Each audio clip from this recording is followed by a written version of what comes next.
The fourth book of Moses, called Numbers. Now the Lord spoke to Moses in the wilderness of Sinai, in the tabernacle of meeting, on the first day of the 2nd month, in the 2nd year after they had come out of the land of Egypt, saying, Take a census of all the congregation of the children of Israel, by their families, by their fathers' houses, according to the number of names, every male individually, from 20 years old and above, all who are able to go to war in Israel. You and Aaron shall number them by their armies.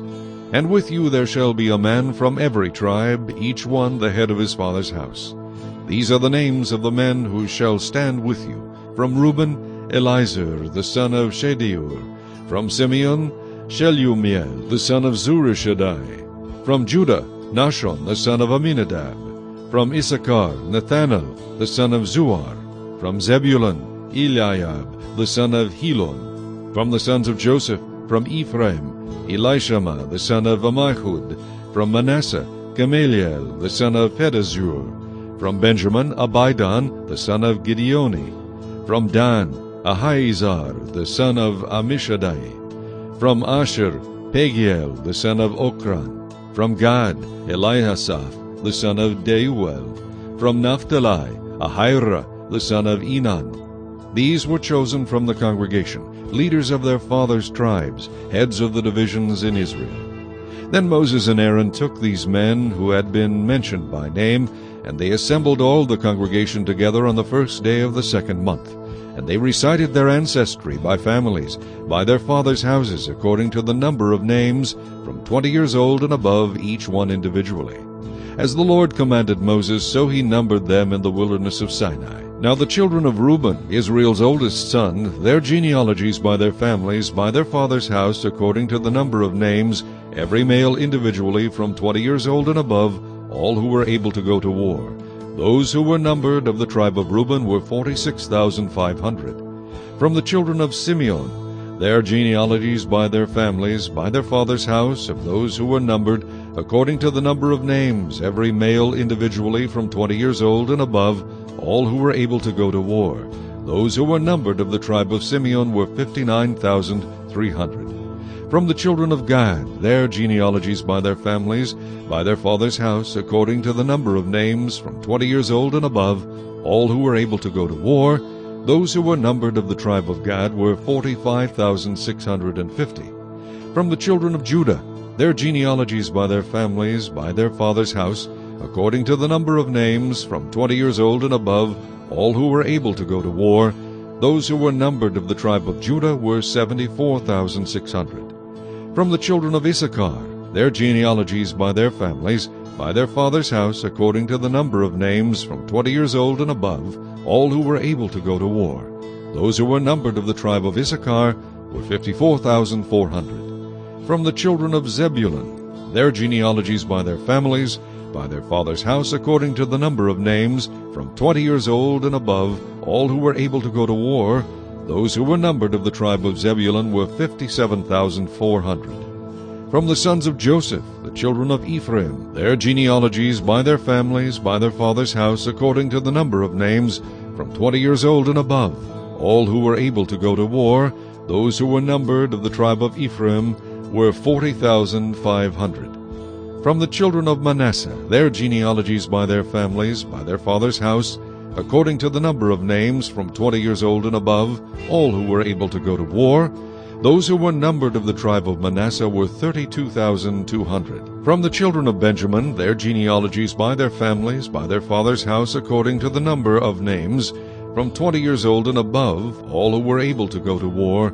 Those who were numbered of the tribe of Benjamin were 35,400. From the children of Dan, their genealogies by their families, by their father's house, according to the number of names, from 20 years old and above, all who were able to go to war.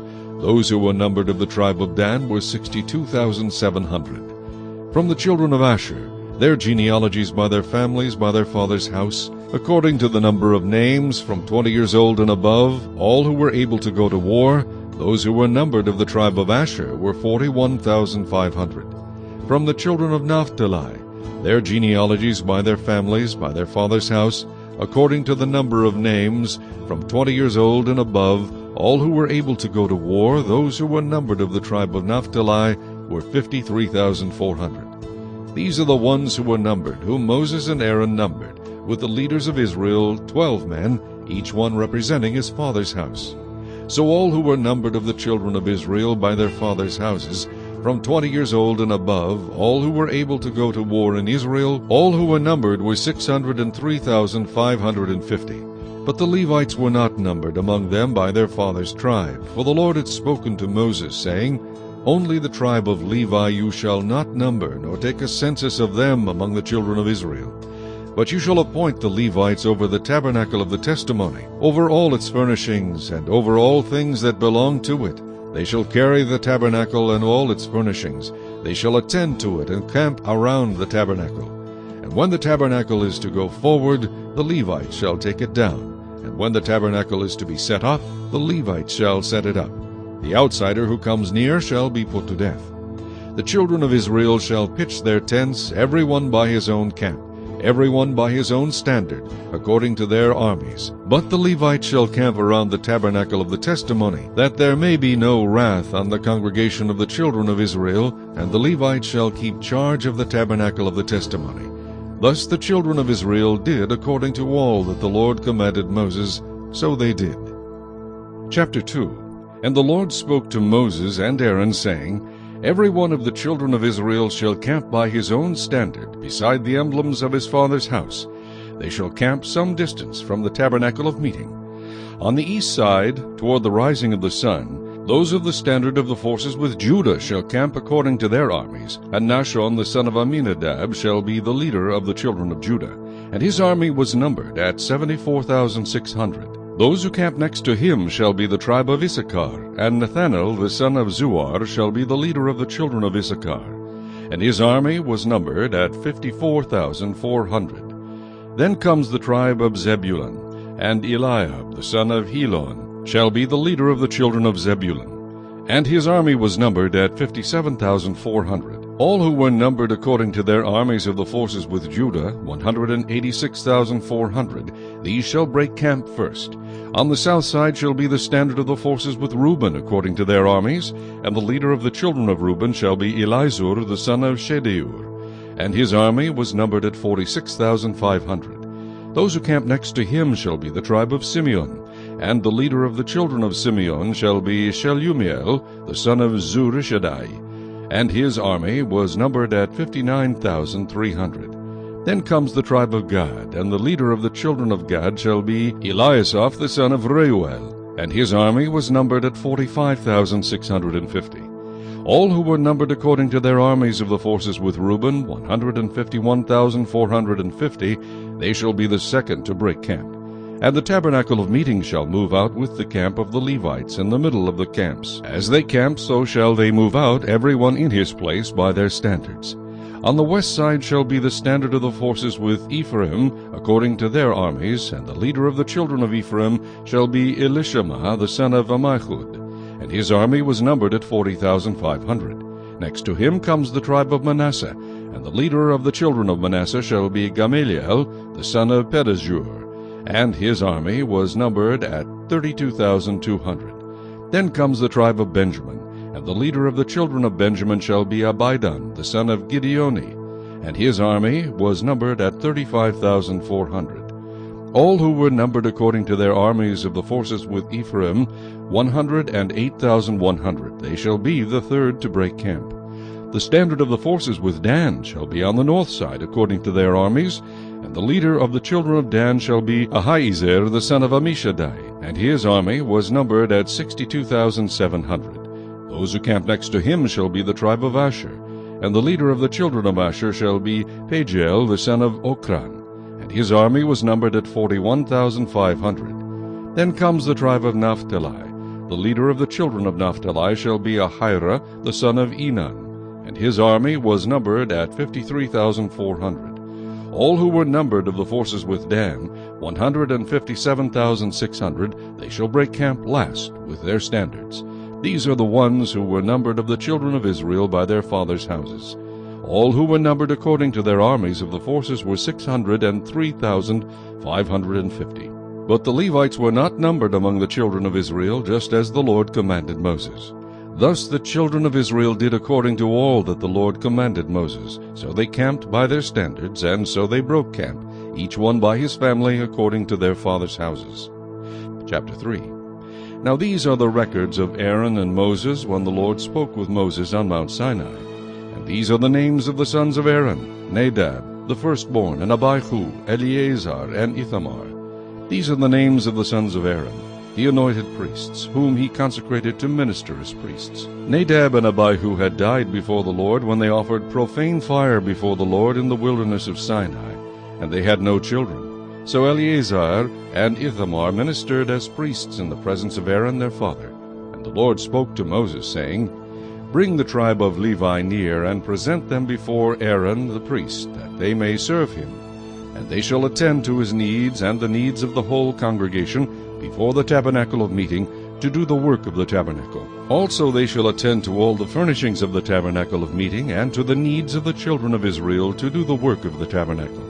And you shall give the Levites to Aaron and his sons. They are given entirely to him from among the children of Israel. So you shall appoint Aaron and his sons, and they shall attend to their priesthood. But the outsider who comes near shall be put to death. Then the Lord spoke to Moses, saying, Now behold, I myself have taken the Levites from among the children of Israel, instead of every firstborn who opens the womb among the children of Israel. Therefore the Levites shall be mine, because all the firstborn are mine. On the day that I struck all the firstborn in the land of Egypt, I sanctified to myself all the firstborn in Israel, both man and beast. They shall be mine. I am the Lord. Then the Lord spoke to Moses in the wilderness of Sinai, saying, Number the children of Levi by their fathers' houses, by their families. You shall number every male from a month old and above. So Moses numbered them according to the word of the Lord, as he was commanded. These were the sons of Levi by their names: Gershon, Kohath, and Merari. And these are the names of the sons of Gershon by their families: Libni and Shimei. And the sons of Kohath by their families: Amram, Issachar, Hebron, and Uzziel. And the sons of Merari by their families: Malai and Mushai. These are the families of the Levites by their fathers' houses. From Gershon came the family of the Libnites and the family of the Shimeites. These were the families of the Gershonites. Those who were numbered according to the number of all the males from a month old and above, of those who were numbered, there were 7,500. The families of the Gershonites were to camp behind the tabernacle westward, and the leader of the father's house of the Gershonites was Eliasaph, the son of Lael. The duties of the children of Gershon in the tabernacle of meeting included the tabernacle, the tent with its covering, the screen for the door of the tabernacle of meeting, the screen for the door of the court, the hangings of the court which are around the tabernacle and the altar, and their cords according to all the work relating to them.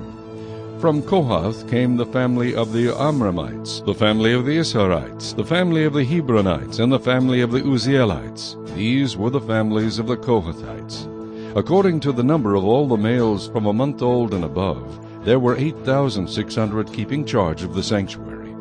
The families of the children of Kohath were to camp on the south side of the tabernacle, and the leader of the father's house of the families of the Kohathites was Elizaphan, the son of Uzziel. Their duty included the ark, the table, the lampstand, the altars, the utensils of the sanctuary with which they ministered, the screen, and all the work relating to them. And Eleazar, the son of Aaron the priest, was to be chief over the leaders of the Levites, with oversight of those who kept charge of the sanctuary. From Merari came the family of the Mahlites, and the family of the Mushites. These were the families of Merari. And those who were numbered according to the number of all the males from a month old and above were 6,200.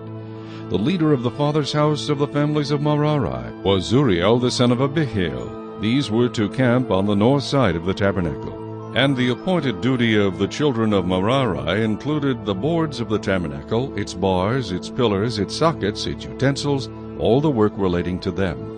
And the pillars of the court all around, with their sockets, their pegs, and their cords.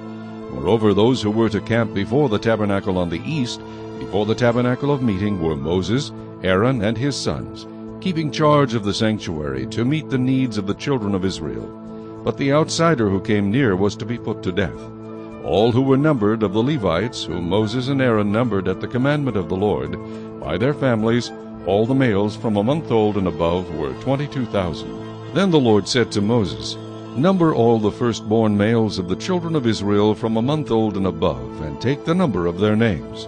And you shall take the Levites for me, I am the Lord, instead of all the firstborn among the children of Israel, and the livestock of the Levites instead of all the firstborn among the livestock of the children of Israel.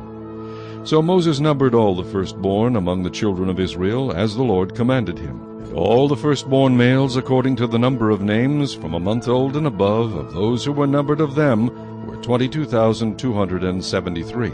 Then the Lord spoke to Moses, saying, Take the Levites instead of all the firstborn among the children of Israel, and the livestock of the Levites instead of their livestock. The Levites shall be mine. I am the Lord. And for the redemption of the 273 of the firstborn of the children of Israel, who are more than the number of the Levites, you shall take 5 shekels for each one individually. You shall take them in the currency of the shekel of the sanctuary, the shekel of 20 gerahs. And you shall give the money with which the excess number of them is redeemed to Aaron and his sons. So Moses took the redemption money from those who were over and above those who were redeemed by the Levites. From the firstborn of the children of Israel he took the money, 1,365 shekels, according to the shekel of the sanctuary. And Moses gave their redemption money to Aaron and his sons, according to the word of the Lord, as the Lord commanded Moses. Chapter 4. Then the Lord spoke to Moses and Aaron, saying, Take a census of the sons of Kohath from among the children of Levi, by their families, by their father's house, from 30 years old and above, even to 50 years old, all who enter the service to do the work in the tabernacle of meeting. This is the service of the son of Kohath in the tabernacle of meeting, relating to the most holy things. When the camp prepares to journey, Aaron and his sons shall come, and they shall take down the covering veil, and cover the ark of the testimony with it. Then they shall put on it a covering of badger skins, and spread over that a cloth entirely of blue, and they shall insert its poles. On the table of showbread they shall spread a blue cloth, and put on it the dishes, the pans, the bowls, and the pitchers for pouring, and the showbread shall be on it. They shall spread over them a scarlet cloth, and cover the same with a covering of badger skins, and they shall insert its poles. And they shall take a blue cloth, and cover the lampstand of the light, with its lamps, its wick trimmers, its trays, and all its oil vessels, with which they service it. Then they shall put it with all its utensils in a covering of badger skins, and put it on a carrying beam. Over the golden altar they shall spread a blue cloth, and cover it with a covering of badger skins, and they shall insert its poles. Then they shall take all the utensils of service with which they minister in the sanctuary, put them in a blue cloth, cover them with a covering of badger skins, and put them on a carrying beam. Also they shall take away the ashes from the altar, and spread a purple cloth over it. They shall put on it all its implements with which they minister there, the fire pans, the forks, the shovels, the basins, and all the utensils of the altar. And they shall spread on it a covering of badger skins, and insert its poles. And when Aaron and his sons have finished covering the sanctuary, and all the furnishings of the sanctuary, when the camp is set to go, then the sons of Kohath shall come to carry them. But they shall not touch any holy thing, lest they die. These are the things in the tabernacle of meeting which the sons of Kohath are to carry. The appointed duty of Eleazar, the son of Aaron the priest, is the oil for the light, the sweet incense, the daily grain offering, the anointing oil, the oversight of all the tabernacle, of all that is in it, with the sanctuary and its furnishings. Then the Lord spoke to Moses and Aaron, saying, Do not cut off the tribe of the families of the Kohathites from among the Levites, but do this in regard to them, that they may live and not die when they approach the most holy things. Aaron and his sons shall go in and appoint each of them to his service and his task. But they shall not go in to watch while the holy things are being covered, lest they die. Then the Lord spoke to Moses, saying, Also take a census of the sons of Gershon by their father's house, by their families, from 30 years old and above, even to 50 years old. You shall number them, all who enter to perform the service, to do the work in the tabernacle of meeting. This is the service of the families of the Gershonites, in serving and carrying. They shall carry the curtains of the tabernacle, and the tabernacle of meeting with its covering, the covering of badger skins that is on it, the screen for the door of the tabernacle of meeting, the screen for the door of the gate of the court, the hangings of the court which are around the tabernacle and altar, and their cords, all the furnishings for their service, and all that is made for these things, so shall they serve. Aaron and his sons shall assign all the service of the sons of the Gershonites, all their tasks and all their service, and you shall appoint to them all their tasks as their duty. This is the service of the families of the sons of Gershon in the tabernacle of meeting, and their duty shall be under the authority of Ithamar, the son of Aaron the priest. As for the sons of Merari, you shall number them by their families and by their father's house. From 30 years old and above, even to 50 years old, you shall number them, every one who enters the service to do the work of the tabernacle of meeting. And this is what they must carry as all their service for the tabernacle of meeting: the boards of the tabernacle, its bars, its pillars, its sockets, and the pillars around the court with their sockets, pegs, and cords, with all their furnishings and all their service. And you shall assign to each man by name the items he must carry. This is the service of the families of the sons of Merari, as all their service for the tabernacle of meeting, under the authority of Ithamar, the son of Aaron the priest. And Moses, Aaron, and the leaders of the congregation numbered the sons of the Kohathites by their families and by their father's house. From 30 years old and above, even to 50 years old, everyone who entered the service for work in the tabernacle of meeting. And those who were numbered by their families were 2,750. These were the ones who were numbered of the families of the Kohathites, all who might serve in the tabernacle of meeting, whom Moses and Aaron numbered, according to the commandment of the Lord by the hand of Moses. And those who were numbered of the sons of Gershon, by their families and by their father's house, from 30 years old and above, even to 50 years old, everyone who entered the service for work in the tabernacle of meeting. Those who were numbered by their families, by their father's house, were 2,630. These are the ones who were numbered of the families of the sons of Gershon, of all who might serve in the tabernacle of meeting, whom Moses and Aaron numbered according to the commandment of the Lord. Those of the families of the sons of Merari who were numbered by their families, by their father's house, from 30 years old and above, even to 50 years old, everyone who entered the service for work in the tabernacle of meeting, those who were numbered by their families were 3,200. These are the ones who were numbered of the families of the sons of Merari, whom Moses and Aaron numbered according to the word of the Lord by the hand of Moses. All who were numbered of the Levites, whom Moses, Aaron, and the leaders of Israel numbered, by their families and by their fathers' houses, from 30 years old and above, even to 50 years old, everyone who came to do the work of service and the work of bearing burdens in the tabernacle of meeting, those who were numbered were 8,580. According to the commandment of the Lord they were numbered by the hand of Moses, each according to his service and according to his task. Thus were they numbered by him, as the Lord commanded Moses. Chapter 5. And the Lord spoke to Moses, saying, Command the children of Israel that they put out of the camp every leper, every one who has a discharge, and whoever becomes defiled by a corpse. You shall put out both male and female, you shall put them outside the camp, that they may not defile their camps in the midst of which I dwell. And the children of Israel did so, and put them outside the camp, as the Lord spoke to Moses. So the children of Israel did. Then the Lord spoke to Moses, saying, Speak to the children of Israel, when a man or woman commits any sin that men commit in unfaithfulness against the Lord, and that person is guilty, then he shall confess the sin which he has committed. He shall make restitution for his trespass in full, plus 1/5 of it, and give it to the one he has wronged. But if the man has no relative to whom restitution may be made for the wrong, the restitution for the wrong must go to the Lord for the priest, in addition to the ram of the atonement with which atonement is made for him. Every offering of all the holy things of the children of Israel, which they bring to the priest, shall be his.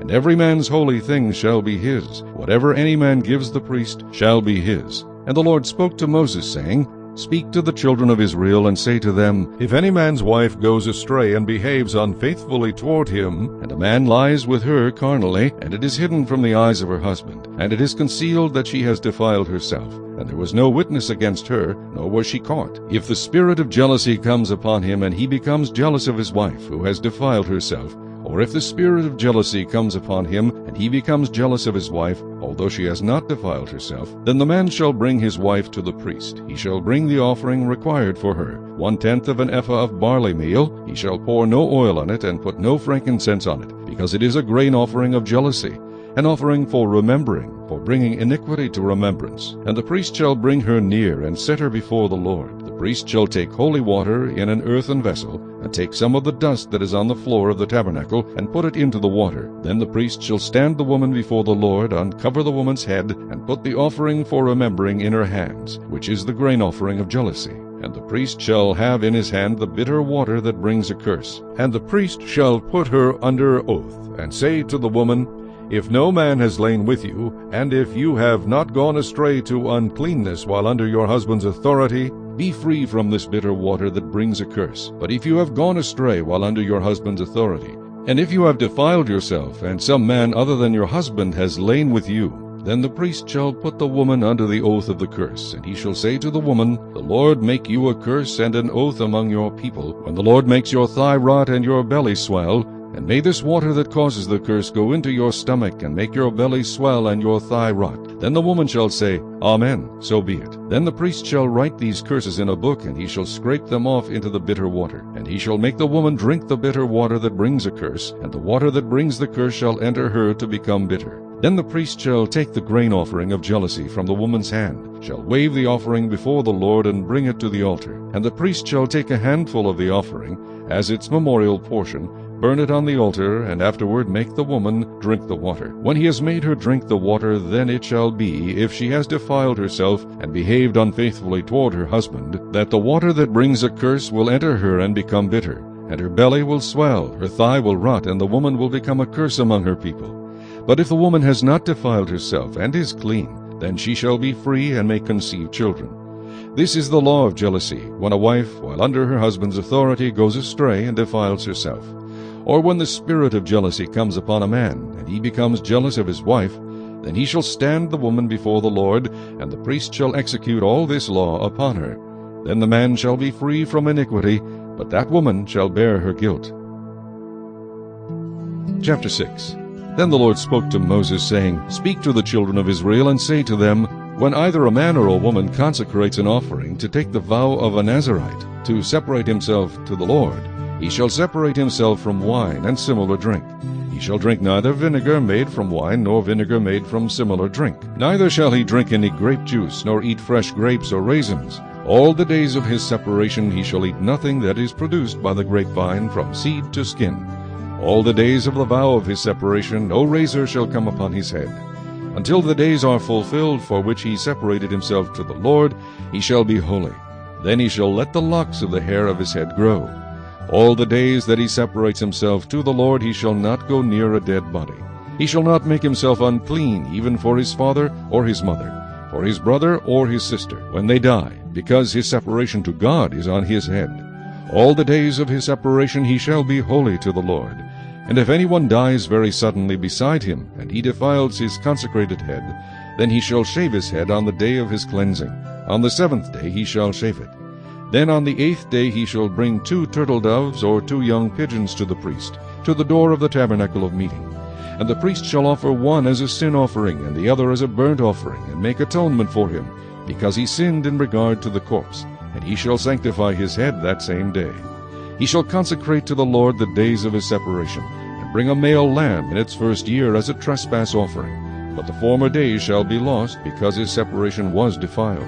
Now this is the law of the Nazirite. When the days of his separation are fulfilled, he shall be brought to the door of the tabernacle of meeting, and he shall present his offering to the Lord, 1 male lamb in its first year without blemish as a burnt offering, 1 ewe lamb in its first year without blemish as a sin offering, 1 ram without blemish as a peace offering, a basket of unleavened bread cakes of fine flour mixed with oil, unleavened wafers anointed with oil, and their grain offering with their drink offerings.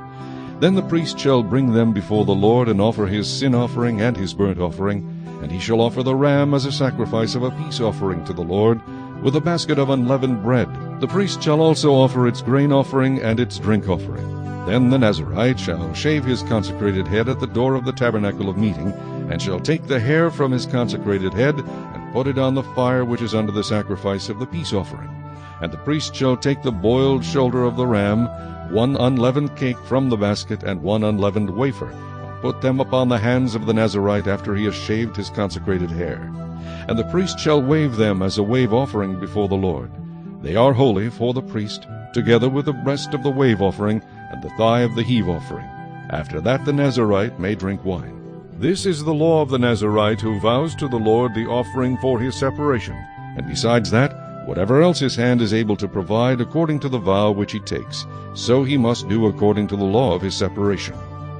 And the Lord spoke to Moses, saying, Speak to Aaron and his son, saying, This is the way you shall bless the children of Israel. Say to them, The Lord bless you and keep you. The Lord make his face shine upon you, and be gracious to you.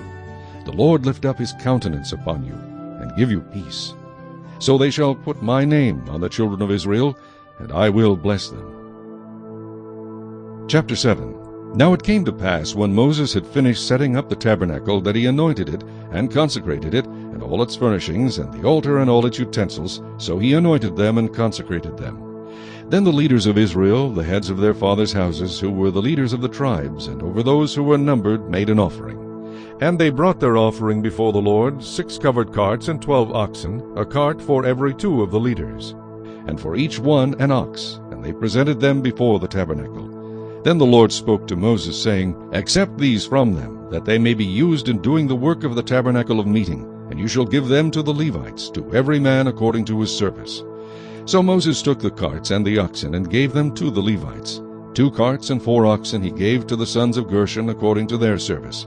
And 4 carts and 8 oxen he gave to the sons of Merari according to their service, under the authority of Ithamar the son of Aaron the priest. But to the sons of Kohath he gave none, because theirs was the service of the holy things, which they carried on their shoulders. Now the leaders offered the dedication offering for the altar when it was anointed. So the leaders offered their offering before the altar. For the Lord said to Moses, They shall offer their offering 1 leader each day for the dedication of the altar. And the one who offered his offering on the first day was Nahshon the son of Amminadab, from the tribe of Judah. His offering was 1 silver platter, the weight of which was 130 shekels, and 1 silver bowl of 70 shekels, according to the shekel of the sanctuary, both of them full of fine flour mixed with oil as a grain offering.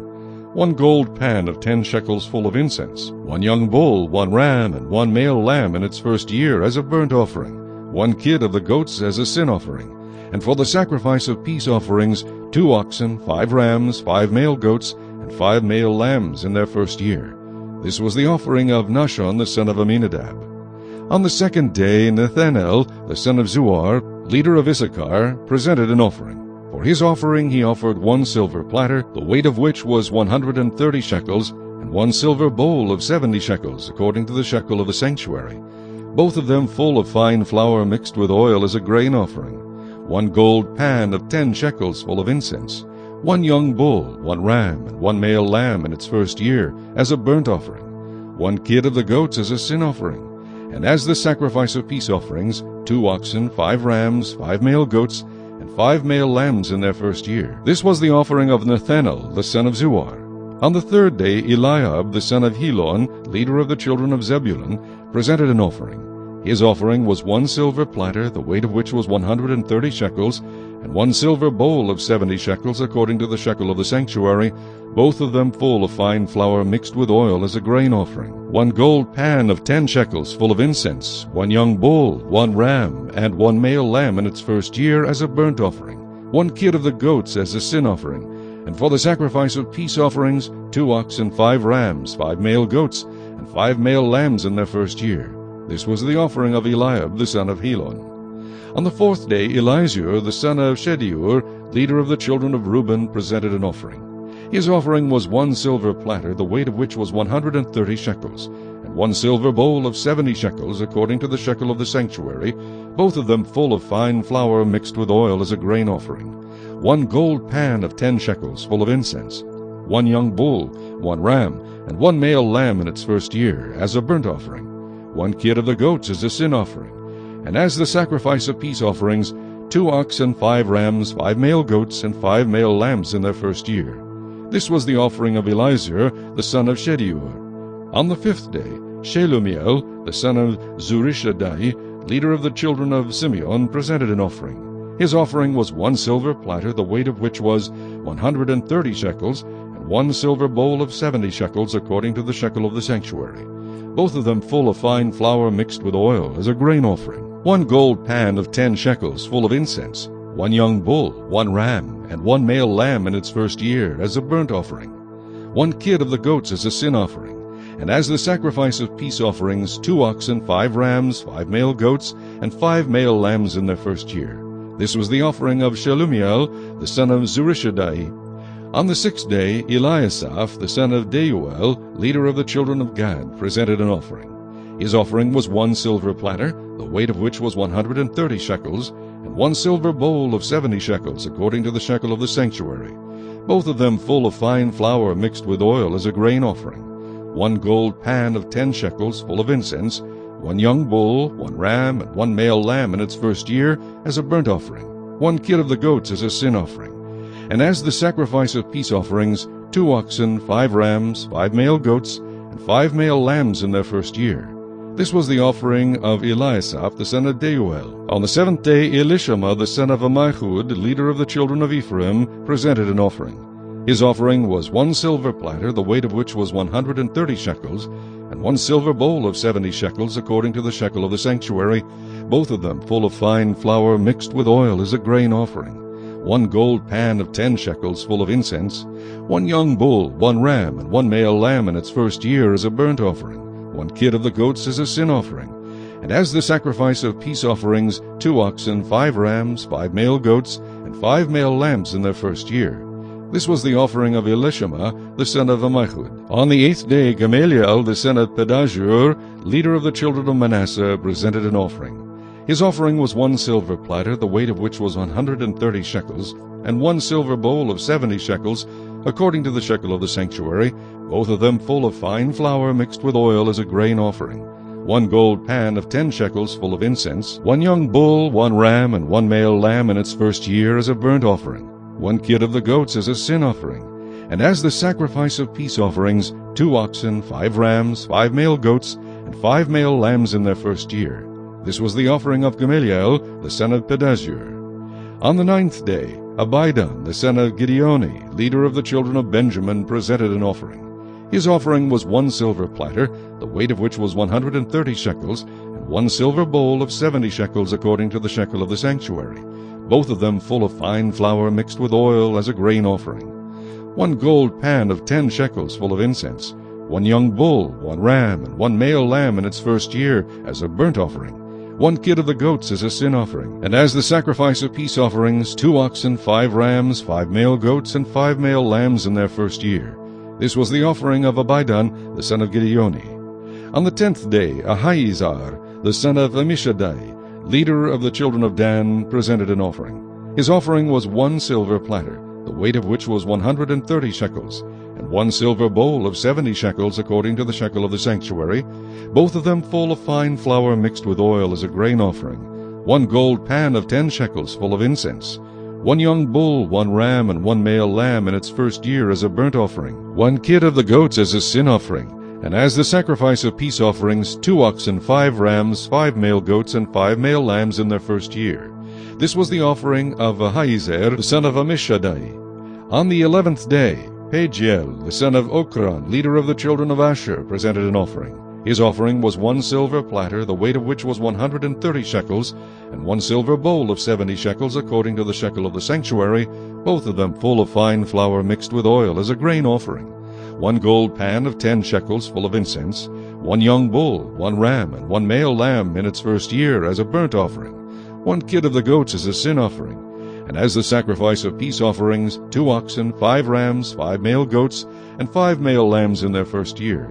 This was the offering of Pagiel, the son of Okran. On the 12th day, Ahira, the son of Enan, leader of the children of Naphtali, presented an offering. His offering was 1 silver platter, the weight of which was 130 shekels, and 1 silver bowl of 70 shekels, according to the shekel of the sanctuary, both of them full of fine flour mixed with oil as a grain offering, 1 gold pan of 10 shekels full of incense, 1 young bull, 1 ram, and 1 male lamb in its first year as a burnt offering, 1 kid of the goats as a sin offering. And as the sacrifice of peace offerings, 2 oxen, 5 rams, 5 male goats, and 5 male lambs in their first year.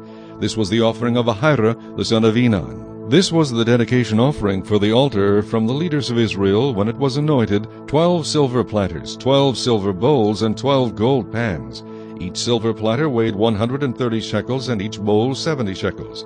All the silver of the vessels weighed 2,400 shekels, according to the shekel of the sanctuary. The 12 gold pans full of incense weighed 10 shekels apiece, according to the shekel of the sanctuary. All the gold of the pans weighed 120 shekels. All the oxen for the burnt offering were 12 young bulls, the rams 12, the male lambs in their first year 12, with their grain offering, and the kids of the goats as a sin offering 12. And all the oxen for the sacrifice of peace offerings were 24 bulls, the rams 60, the male goats 60, and the lambs in their first year 60. This was the dedication offering for the altar after it was anointed. Now when Moses went into the tabernacle of meeting to speak with him, he heard the voice of one speaking to him from above the mercy seat that was on the ark of the testimony, from between the two cherubim. Thus he spoke to him. Chapter 8. And the Lord spoke to Moses, saying, Speak to Aaron, and say to him, When you arrange the lamps, the 7 lamps shall give light in front of the lampstand. And Aaron did so.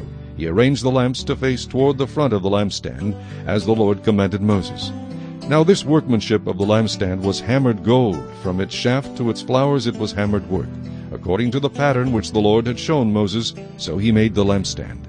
Then the Lord spoke to Moses, saying, Take the Levites from among the children of Israel, and cleanse them ceremonially.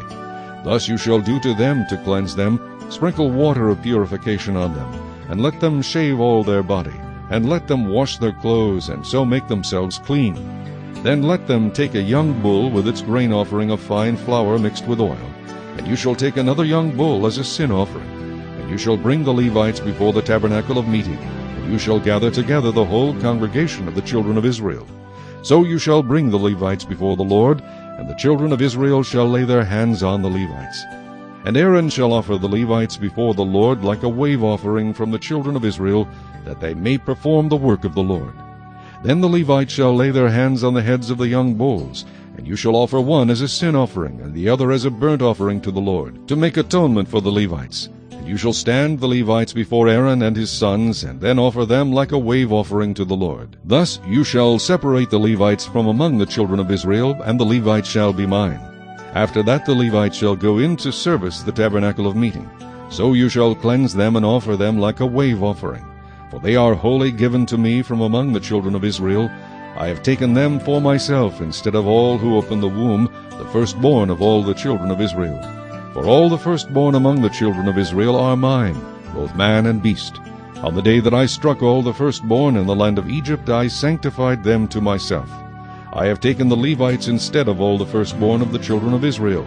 And I have given the Levites as a gift to Aaron and his sons from among the children of Israel, to do the work for the children of Israel in the tabernacle of meeting, and to make atonement for the children of Israel, that there be no plague among the children of Israel when the children of Israel come near the sanctuary. Thus Moses and Aaron and all the congregation of the children of Israel did to the Levites, according to all that the Lord commanded Moses concerning the Levites, so the children of Israel did to them. And the Levites purified themselves and washed their clothes. Then Aaron presented them like a wave offering before the Lord, and Aaron made atonement for them to cleanse them.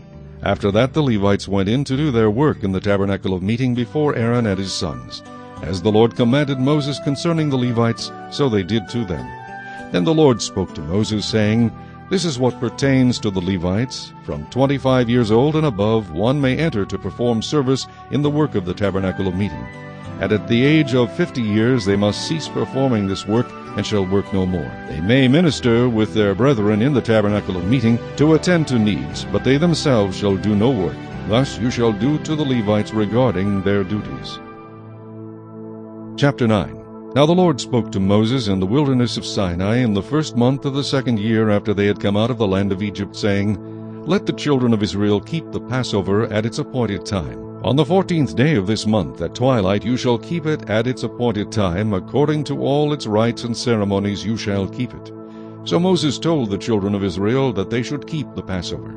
And they kept the Passover on the 14th day of the first month at twilight in the wilderness of Sinai.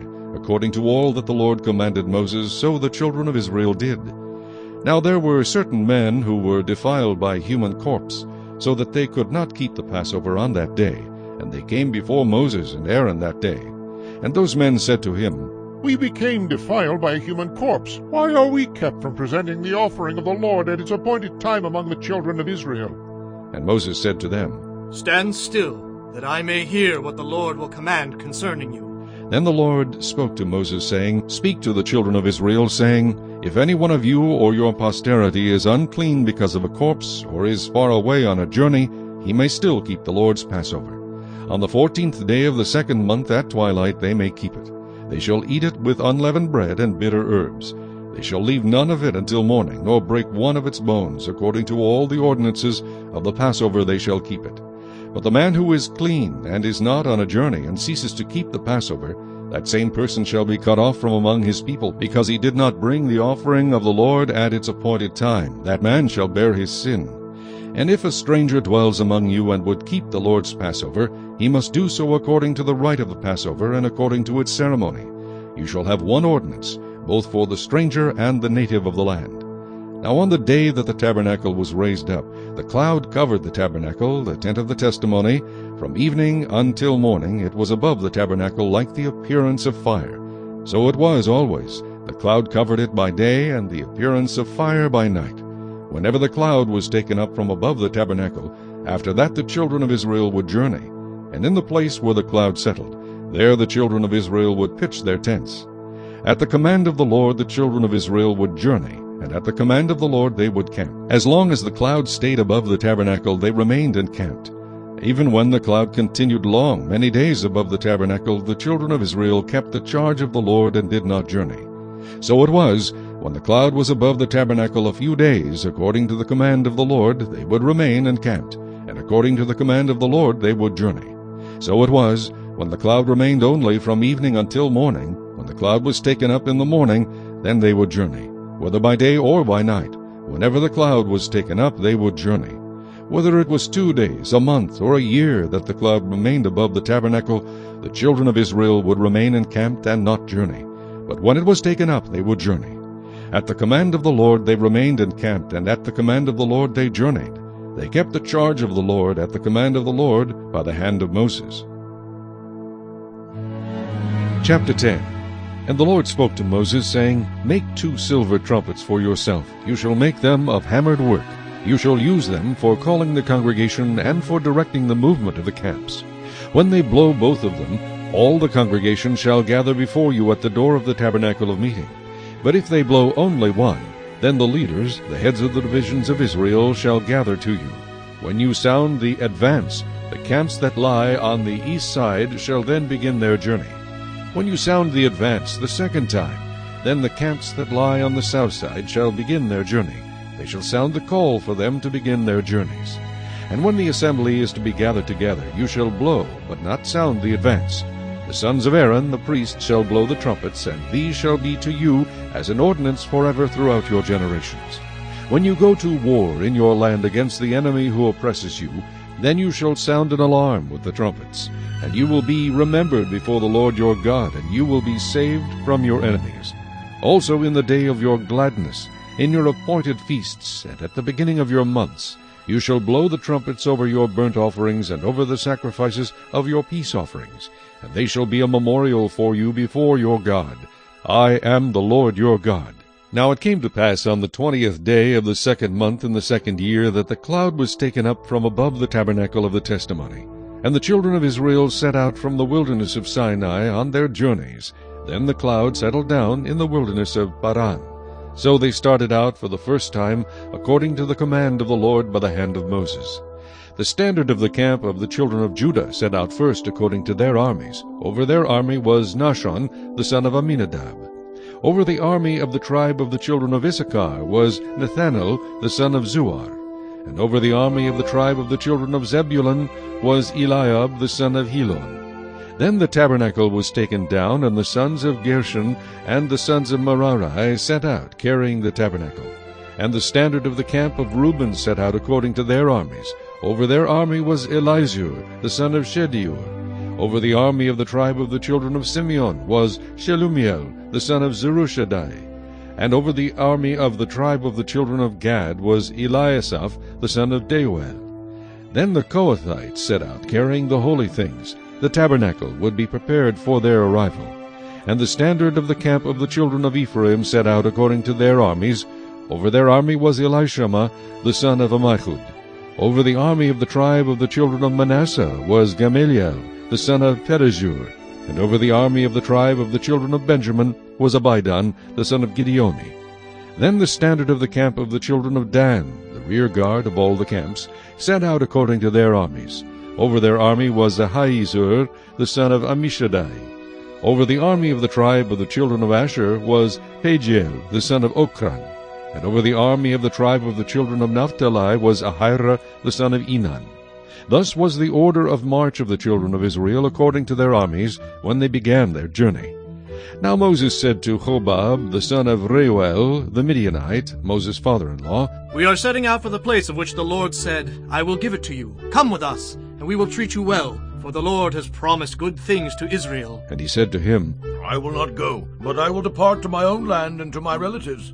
So Moses said, Please do not leave, inasmuch as you know how we are to camp in the wilderness, and you can be our eyes. And it shall be, if you go with us, indeed it shall be, that whatever good the Lord will do to us, the same we will do to you. So they departed from the mountain of the Lord on a journey of 3 days. And the ark of the covenant of the Lord went before them for the 3 days' journey, to search out a resting place for them. And the cloud of the Lord was above them by day when they went out from the camp. So it was, whenever the ark set out, that Moses said, Rise up, O Lord! Let your enemies be scattered, and let those who hate you flee before you. And when it rested, he said, Return, O Lord, to the many thousands of Israel. Chapter 11. Now when the people complained, it displeased the Lord, for the Lord heard it, and his anger was aroused. So the fire of the Lord burned among them, and consumed some in the outskirts of the camp. Then the people cried out to Moses, and when Moses prayed to the Lord, the fire was quenched. So he called the name of the place Taberah, because the fire of the Lord had burned among them. Now the mixed multitude who were among them yielded to intense craving. So the children of Israel also wept again, and said, Who will give us meat to eat? We remember the fish which we ate freely in Egypt, the cucumbers, the melons, the leeks, the onions, and the garlic. But now our whole being is dried up. There is nothing at all except this manna before our eyes. Now the manna was like coriander seed, and its color like the color of bdellium. The people went about and gathered it, ground it on millstones, or beat it in the mortar, cooked it in pans, and made cakes of it.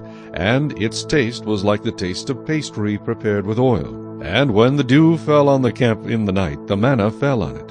Then Moses heard the people weeping throughout their families, every one at the door of his tent, and the anger of the Lord was greatly aroused. Moses also was displeased. So Moses said to the Lord, Why have you afflicted your servant? And why have I not found favor in your sight, that you have laid the burden of all these people on me? Did I conceive all these people? Did I beget them, that you should say to me, Carry them in your bosom, as a guardian carries a nursing child, to the land which you swore to their fathers? Where am I to get meat to give to all these people? For they weep all over me, saying, Give us meat that we may eat. I am not able to bear all these people alone, because the burden is too heavy for me. If you treat me like this, please kill me here and now, if I have found favor in your sight, and do not let me see my wretchedness. So the Lord said to Moses, Gather to me 70 men of the elders of Israel, whom you know to be the elders of the people, and officers over them. Bring them to the tabernacle of meeting, that they may stand there with you. Then I will come down and talk with you there. I will take of the Spirit that is upon you, and will put the same upon them, and they shall bear the burden of the people with you, that you may not bear it yourself alone. Then you shall say to the people, Consecrate yourselves for tomorrow, and you shall eat meat, for you have wept in the hearing of the Lord, saying, Who will give us meat to eat? For it was well with us in Egypt. Therefore the Lord will give you meat, and you shall eat. You shall eat not 1 day, nor 2 days, nor 5 days, nor 10 days, nor 20 days, but for a whole month, until it comes out of your nostrils, and becomes loathsome to you, because you have despised the Lord who is among you, and have wept before him, saying, Why did we ever come up out of Egypt? And Moses said, The people who I am among are 600,000 men on foot. Yet you have said, I will give them meat that they may eat for a whole month. Shall flocks and herds be slaughtered for them, to provide enough for them? Or shall all the fish of the sea be gathered together for them, to provide enough for them? And the Lord said to Moses, Has the Lord's arm been shortened? Now you shall see whether what I say will happen to you or not. So Moses went out and told the people the words of the Lord, and he gathered the 70 men of the elders of the people and placed them around the tabernacle. Then the Lord came down in the cloud and spoke to him, and took of the Spirit that was upon him, and placed the same upon the 70 elders. And it happened, when the Spirit rested upon them, that they prophesied, although they never did so again. But 2 men had remained in the camp. The name of one was Eldad, and the name of the other was Medad. And the Spirit rested upon them. Now they were among those listed, but who had not gone out to the tabernacle, yet they prophesied in the camp. And a young man ran and told Moses, and said, Eldad and Medad are prophesying in the camp. So Joshua the son of Nun, Moses' assistant, one of his choice men, answered and said, Moses, my lord, forbid them. Then Moses said to him, Are you zealous for my sake? Oh, that all the Lord's people were prophets, and that the Lord would put his Spirit upon them. And Moses returned to the camp, both he and the elders of Israel. Now a wind went out from the Lord, and it brought quail from the sea, and left them fluttering near the camp, about a day's journey on this side, and about a day's journey on the other side, all around the camp, and about 2 cubits above the surface of the ground. And the people stayed up all that day, all night, and all the next day, and gathered the quail. He who gathered least gathered 10 homers, and they spread them out for themselves all around the camp. But while the meat was still between their teeth, before it was chewed, the wrath of the Lord was aroused against the people, and the Lord struck the people with a very great plague. So he called the name of that place Kibroth-Hattaavah, because there they buried the people who had yielded to craving. From Kibroth-Hattaavah the people moved to Hazeroth, and camped at Hazeroth. Chapter 12. Then Miriam and Aaron spoke against Moses because of the Ethiopian woman whom he had married, for he had married an Ethiopian woman.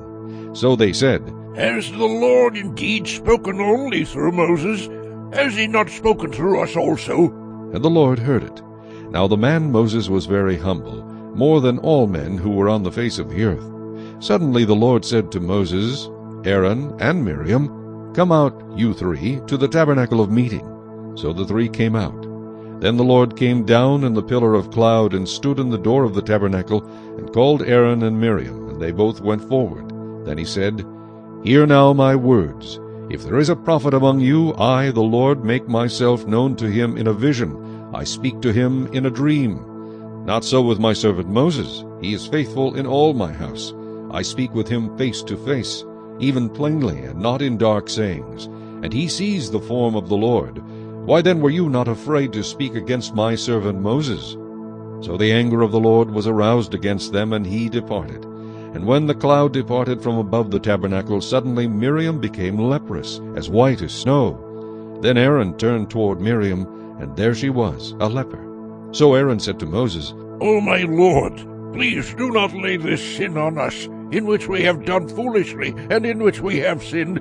Please do not let her be as one dead, whose flesh is half consumed, when he comes out of his mother's womb. So Moses cried out to the Lord, saying, Please heal her, O God, I pray. Then the Lord said to Moses, If her father had but spit in her face, would she not be shamed 7 days? Let her be shut out of the camp 7 days, and afterward she may be received again. So Miriam was shut out of the camp 7 days, and the people did not journey till Miriam was brought in again. And afterward the people moved from Hazeroth, and camped in the wilderness of Paran. Chapter 13. And the Lord spoke to Moses, saying, Send men to spy out the land of Canaan, which I am giving to the children of Israel. From each tribe of their fathers you should send a man, every one a leader among them. So Moses sent them from the wilderness of Paran according to the command of the Lord, all of them men who were heads of the children of Israel. Now these were their names. From the tribe of Reuben, Shammua the son of Zakur. From the tribe of Simeon, Shaphat the son of Hori. From the tribe of Judah, Caleb the son of Jephunneh. From the tribe of Issachar, Igal the son of Joseph. From the tribe of Ephraim, Hoshea the son of Nun. From the tribe of Benjamin, Paltai the son of Rephu. From the tribe of Zebulun, Gadiel the son of Sodai. From the tribe of Joseph, that is, from the tribe of Manasseh, Gadai the son of Susai. From the tribe of Dan, Amiel the son of Gemalli. From the tribe of Asher, Sethur the son of Michael. From the tribe of Naphtali, Nabai the son of Vophsi. From the tribe of Gad, Geuel the son of Machi. These are the names of the men whom Moses sent to spy out the land. And Moses called Hoshea the son of Nun, Joshua. Then Moses sent them to spy out the land of Canaan, and said to them, Go up this way into the south, and go up to the mountains, and see what the land is like, whether the people who dwell in it are strong or weak, few or many, whether the land they dwell in is good or bad, whether the cities they inhabit are like camps or strongholds, whether the land is rich or poor, and whether there are forests there or not. Be of good courage, and bring some of the fruit of the land. Now the time was the season of the first ripe grapes. So they went up and spied out the land from the wilderness of Zin as far as Rehob, near the entrance of Hamath. And they went up through the south, and came to Hebron, and Ahiman, Shishai, and Talmai, the descendants of Anak, were there. Now Hebron was built 7 years before Zoan in Egypt. Then they came to the valley of Eshcol, and there cut down a branch with one cluster of grapes. They carried it between 2 of them on a pole. They also brought some of the pomegranates and figs. The place was called the valley of Eshcol, because of the cluster which the men of Israel cut down there. And they returned from spying out the land after 40 days.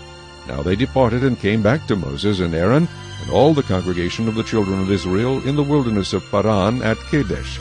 They brought back word to them and to all the congregation, and showed them the fruit of the land. Then they told him and said, We went to the land where you sent us.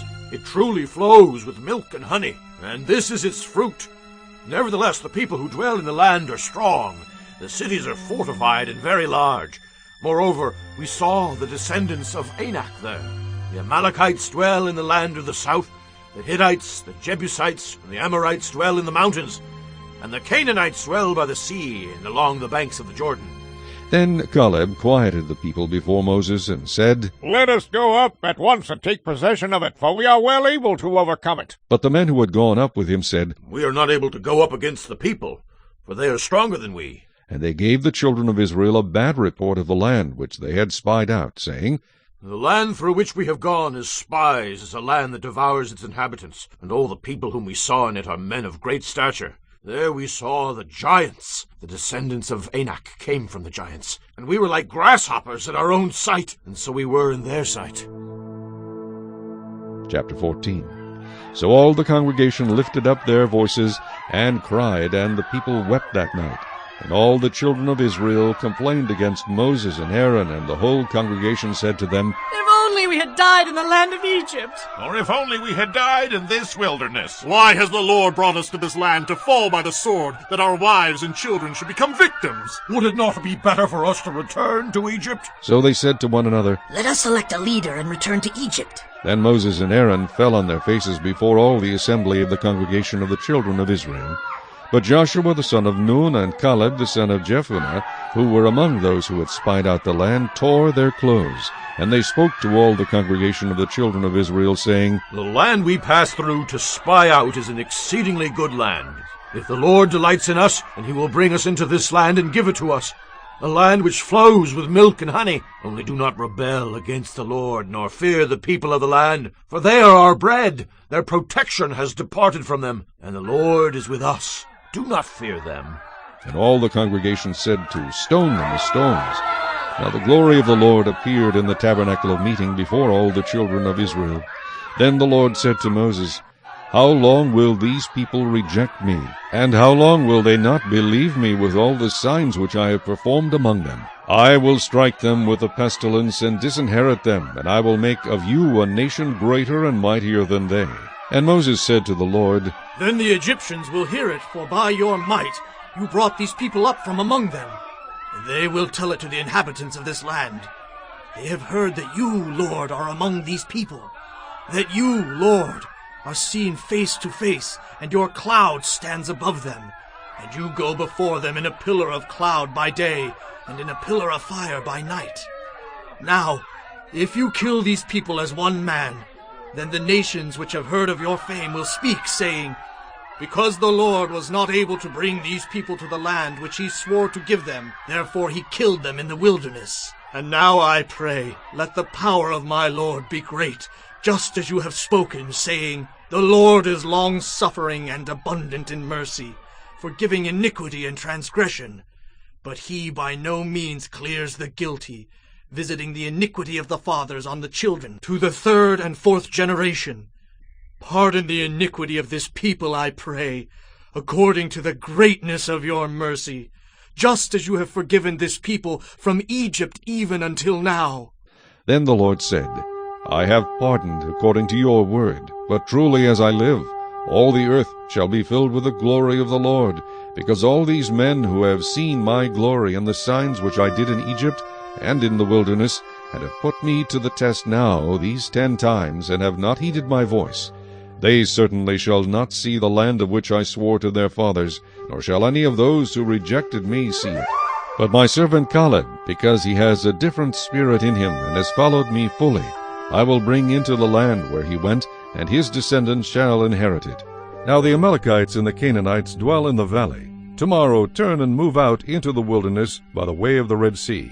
And the Lord spoke to Moses and Aaron, saying, How long shall I bear with this evil congregation who complain against me? I have heard the complaints which the children of Israel make against me. Say to them, As I live, says the Lord, just as you have spoken in my hearing, so I will do to you. The carcasses of you who have complained against me shall fall in this wilderness, all of you who were numbered according to your entire number, from 20 years old and above. Except for Caleb the son of Jephunneh, and Joshua the son of Nun, you shall by no means enter the land which I swore I would make you dwell in. But your little ones, whom you said would be victims, I will bring in, and they shall know the land which you have despised. But as for you, your carcasses shall fall in this wilderness, and your sons shall be shepherds in the wilderness 40 years, and bear the brunt of your infidelity, until your carcasses are consumed in the wilderness. According to the number of the days in which you spied out the land, 40 days, for each day you shall bear your guilt 1 year, namely 40 years, and you shall know my rejection. I the Lord have spoken this.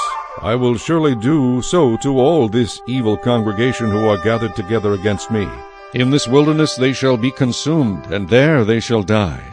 Now the men whom Moses sent to spy out the land, who returned and made all the congregation complain against him by bringing a bad report of the land, those very men who brought the evil report about the land died by the plague before the Lord.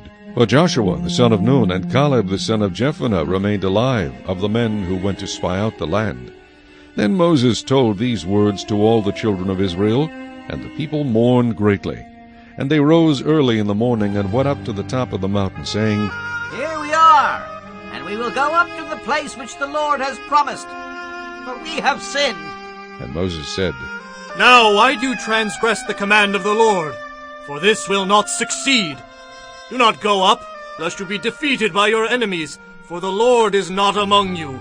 For the Amalekites and the Canaanites are there before you, and you shall fall by the sword, because you have turned away from the Lord. The Lord will not be with you. But they presumed to go up to the mountaintop.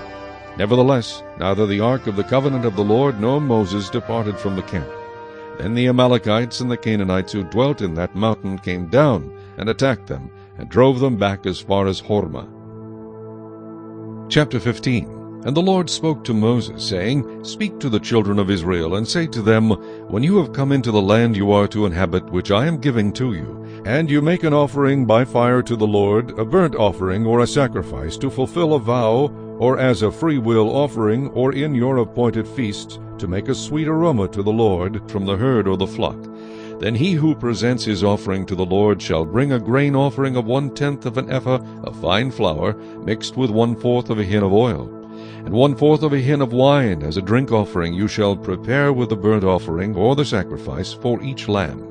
Or for a ram you shall prepare as a grain offering 2/10 of an ephah of fine flour mixed with 1/3 of a hin of oil. And as a drink offering you shall offer 1/3 of a hin of wine as a sweet aroma to the Lord. And when you prepare a young bull as a burnt offering, or as a sacrifice to fulfill a vow, or as a peace offering to the Lord, then shall be offered with the young bull a grain offering of 3/10 of an ephah of fine flour mixed with half a hin of oil. And you shall bring as the drink offering half a hin of wine as an offering made by fire, a sweet aroma to the Lord. Thus it shall be done for each young bull, for each ram, or for each lamb, or young goat. According to the number that you prepare, so you shall do with every one according to their number. All who are native-born shall do these things in this manner, in presenting an offering made by fire, a sweet aroma to the Lord. And if a stranger dwells with you, or whoever is among you, throughout your generations, and would present an offering made by fire, a sweet aroma to the Lord, just as you do, so shall he do. One ordinance shall be for you of the assembly, and for the stranger who dwells with you, an ordinance forever throughout your generations. As you are, so shall the stranger be before the Lord. One law and one custom shall be for you and for the stranger who dwells with you. Again the Lord spoke to Moses, saying, Speak to the children of Israel, and say to them, When you come into the land to which I bring you, then it will be, when you eat of the bread of the land, that you shall offer up a heave offering to the Lord. You shall offer up a cake of the first of your ground meal as a heave offering of the threshing floor, so shall you offer it up. Of the first of your ground meal you shall give to the Lord a heave offering throughout your generations. If you sin unintentionally and do not observe all these commandments which the Lord has spoken to Moses, all that the Lord has commanded you by the hand of Moses, from the day the Lord gave commandment and onward throughout your generations, then it will be, if it is unintentionally committed without the knowledge of the congregation, that the whole congregation shall offer one young bull as a burnt offering, as a sweet aroma to the Lord, with its grain offering and its drink offering, according to the ordinance, and one kid of the goats as a sin offering. So the priest shall make atonement for the whole congregation of the children of Israel, and it shall be forgiven them, for it was unintentional. They shall bring their offering, an offering made by fire to the Lord, and their sin offering before the Lord for their unintended sin. It shall be forgiven the whole congregation of the children of Israel, and the stranger who dwells among them, because all the people did it unintentionally. And if a person sins unintentionally, then he shall bring a female goat in its first year as a sin offering. So the priest shall make atonement for the person who sins unintentionally, when he sins unintentionally before the Lord, to make atonement for him, and it shall be forgiven him. You shall have one law for him who sins unintentionally, for him who is native-born among the children of Israel, and for the stranger who dwells among them. But the person who does anything presumptuously, whether he is native-born or a stranger, that one brings reproach on the Lord, and he shall be cut off from among his people. Because he has despised the word of the Lord, and has broken his commandment, that person shall be completely cut off. His guilt shall be upon him. Now while the children of Israel were in the wilderness, they found a man gathering sticks on the Sabbath day. And those who found him gathering sticks brought him to Moses and Aaron, and to all the congregation. They put him under guard, because it had not been explained what should be done to him. Then the Lord said to Moses, The man must surely be put to death. All the congregation shall stone him with stones outside the camp. So as the Lord commanded Moses, all the congregation brought him outside the camp, and stoned him with stones, and he died. Again the Lord spoke to Moses, saying, Speak to the children of Israel, tell them to make tassels on the corners of their garments throughout their generations, and to put a blue thread in the tassels of the corners.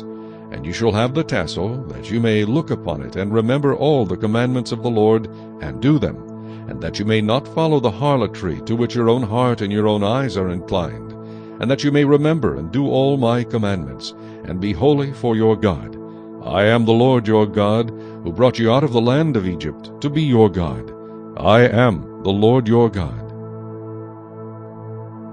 Chapter 16.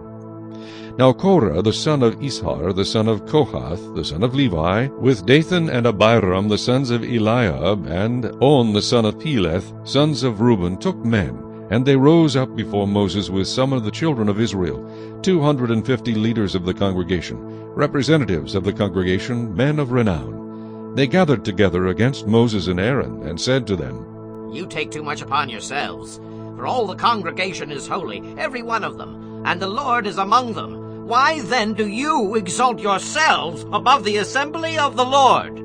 So when Moses heard it, he fell on his face, and he spoke to Korah and all his company, saying, Tomorrow morning the Lord will show who is his and who is holy, and will cause him to come near to him. That one whom he chooses he will cause to come near to him. Do this: take censers, Korah and all your company, put fire in them, and put incense in them before the Lord tomorrow. And it shall be that the man whom the Lord chooses is the Holy One. You take too much upon yourselves, you sons of Levi. Then Moses said to Korah, Hear now, you sons of Levi. Is it a small thing to you that the God of Israel has separated you from the congregation of Israel to bring you near to himself, to do the work of the tabernacle of the Lord, and to stand before the congregation to serve them? And that he has brought you near to himself, you and all your brethren, the sons of Levi, with you? And are you seeking the priesthood also? Therefore, you and all your company are gathered together against the Lord. And what is Aaron that you complain against him?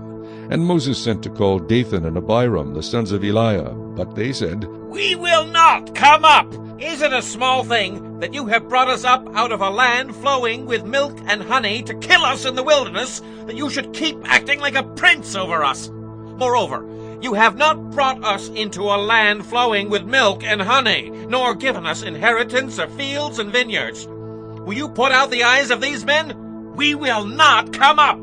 Then Moses was very angry and said to the Lord, Do not respect their offering. I have not taken one donkey from them, nor have I hurt one of them.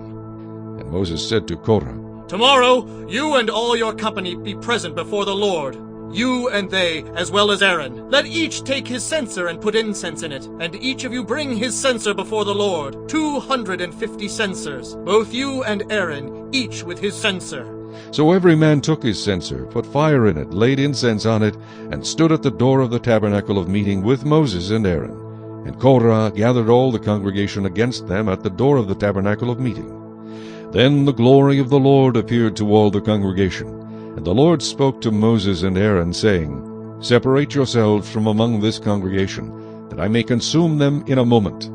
Then they fell on their faces and said, O God, the God of the spirits of all flesh, shall one man sin, and you be angry with all the congregation? So the Lord spoke to Moses, saying, Speak to the congregation, saying, Get away from the tents of Korah, Dathan, and Abiram. Then Moses rose and went to Dathan and Abiram, and the elders of Israel followed him. And he spoke to the congregation, saying, Depart now from the tents of these wicked men. Touch nothing of theirs, lest you be consumed in all their sins. So they got away from around the tents of Korah, Dathan, and Abiram. And Dathan and Abiram came out and stood at the door of the tents, with their wives, their sons, and their little children. And Moses said, By this you shall know that the Lord has sent me to do all these works, for I have not done them of my own will. If these men die naturally like all men, or if they are visited by the common fate of all men, then the Lord has not sent me. But if the Lord creates a new thing, and the earth opens its mouth and swallows them up with all that belongs to them, and they go down alive into the pit, then you will understand that these men have rejected the Lord. Now it came to pass, as he finished speaking all these words, that the ground split apart under them, and the earth opened its mouth and swallowed them up, with their households, and all the men with Korah, with all their goods. So they and all those with them went down alive into the pit. The earth closed over them, and they perished from among the assembly. Then all Israel who were around them fled at their cry, for they said, Lest the earth swallow us up also. And a fire came out from the Lord and consumed the 250 men who were offering incense. Then the Lord spoke to Moses, saying, Tell Eleazar the son of Aaron the priest to pick up the censers out of the blaze, for they are holy, and scatter the fire some distance away.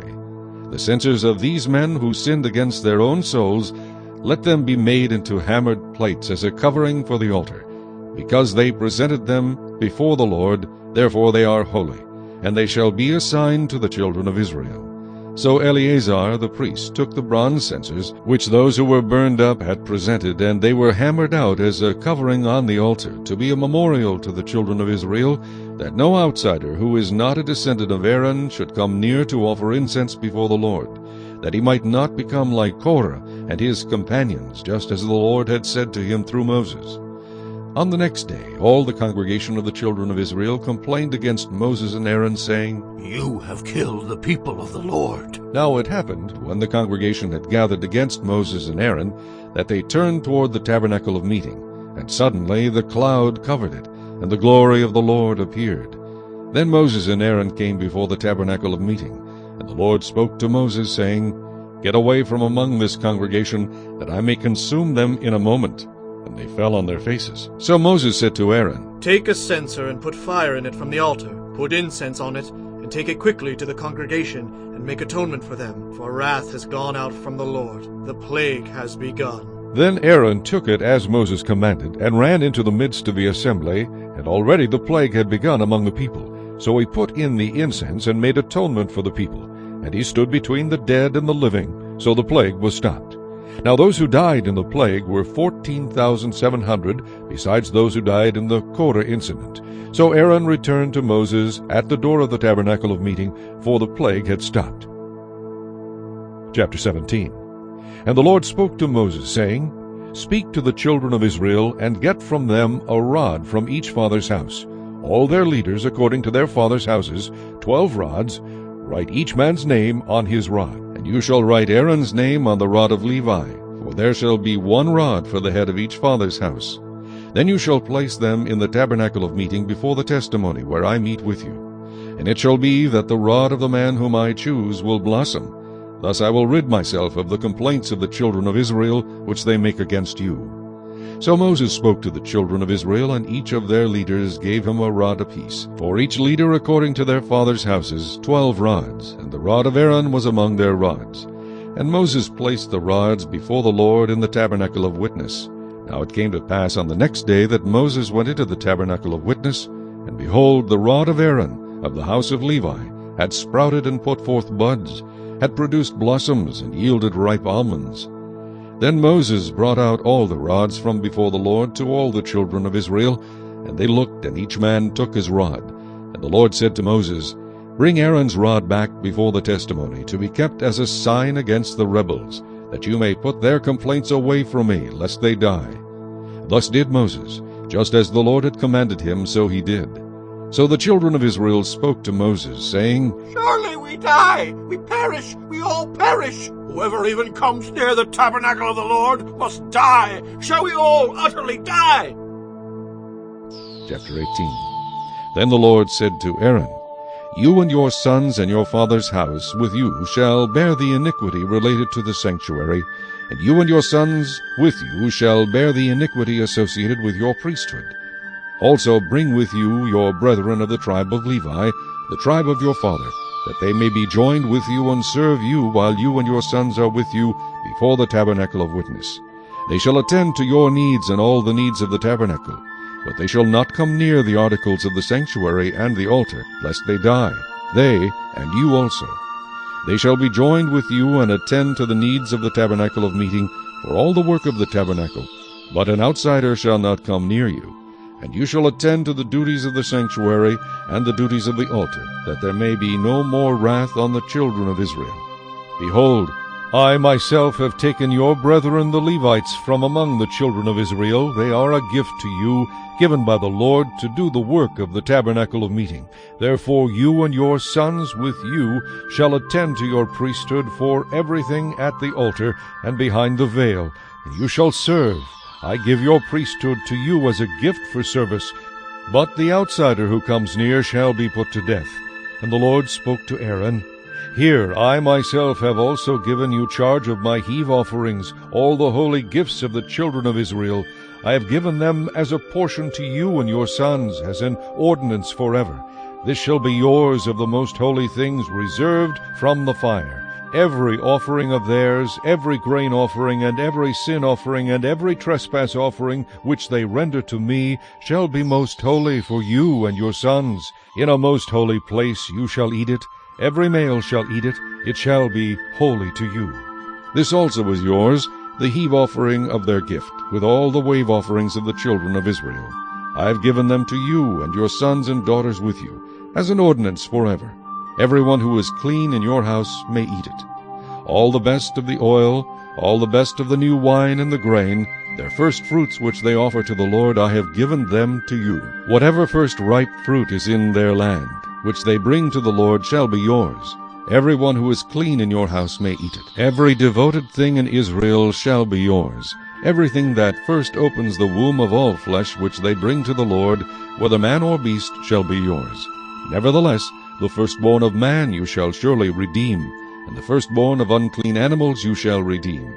And those redeemed of the devoted things you shall redeem when 1 month old, according to your valuation, for 5 shekels of silver according to the shekel of the sanctuary, which is 20 gerahs.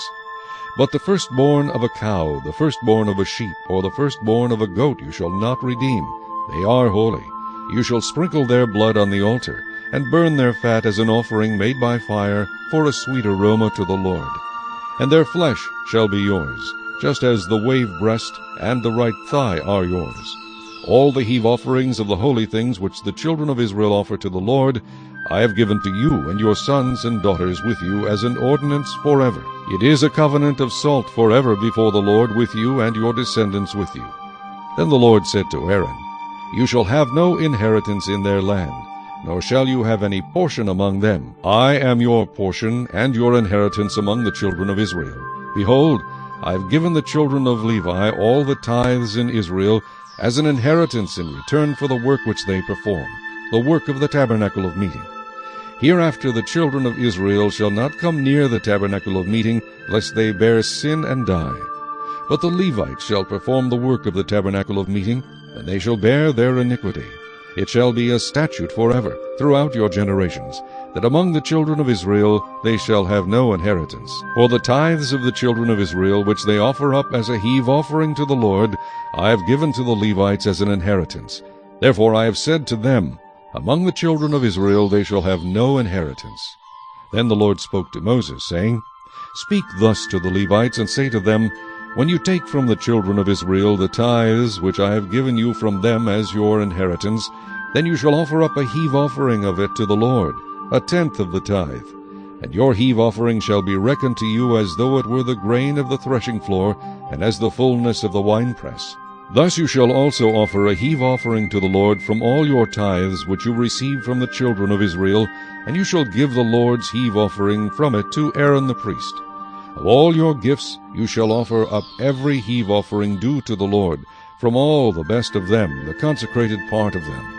Therefore you shall say to them, When you have lifted up the best of it, then the rest shall be accounted to the Levites as the produce of the threshing floor and as the produce of the winepress.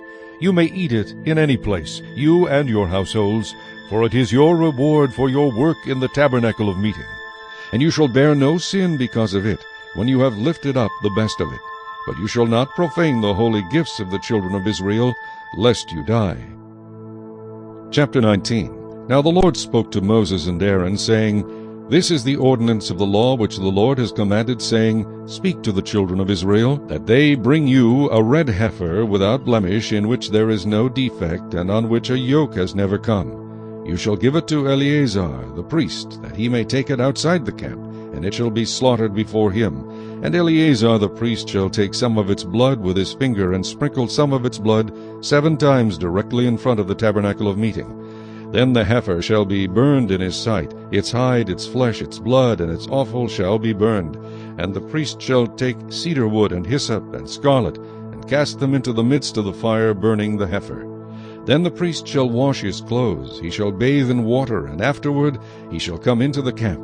The priest shall be unclean until evening.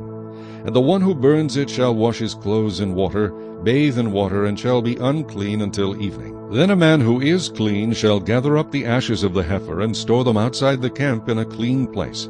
And they shall be kept for the congregation of the children of Israel, for the water of purification. It is for purifying from sin.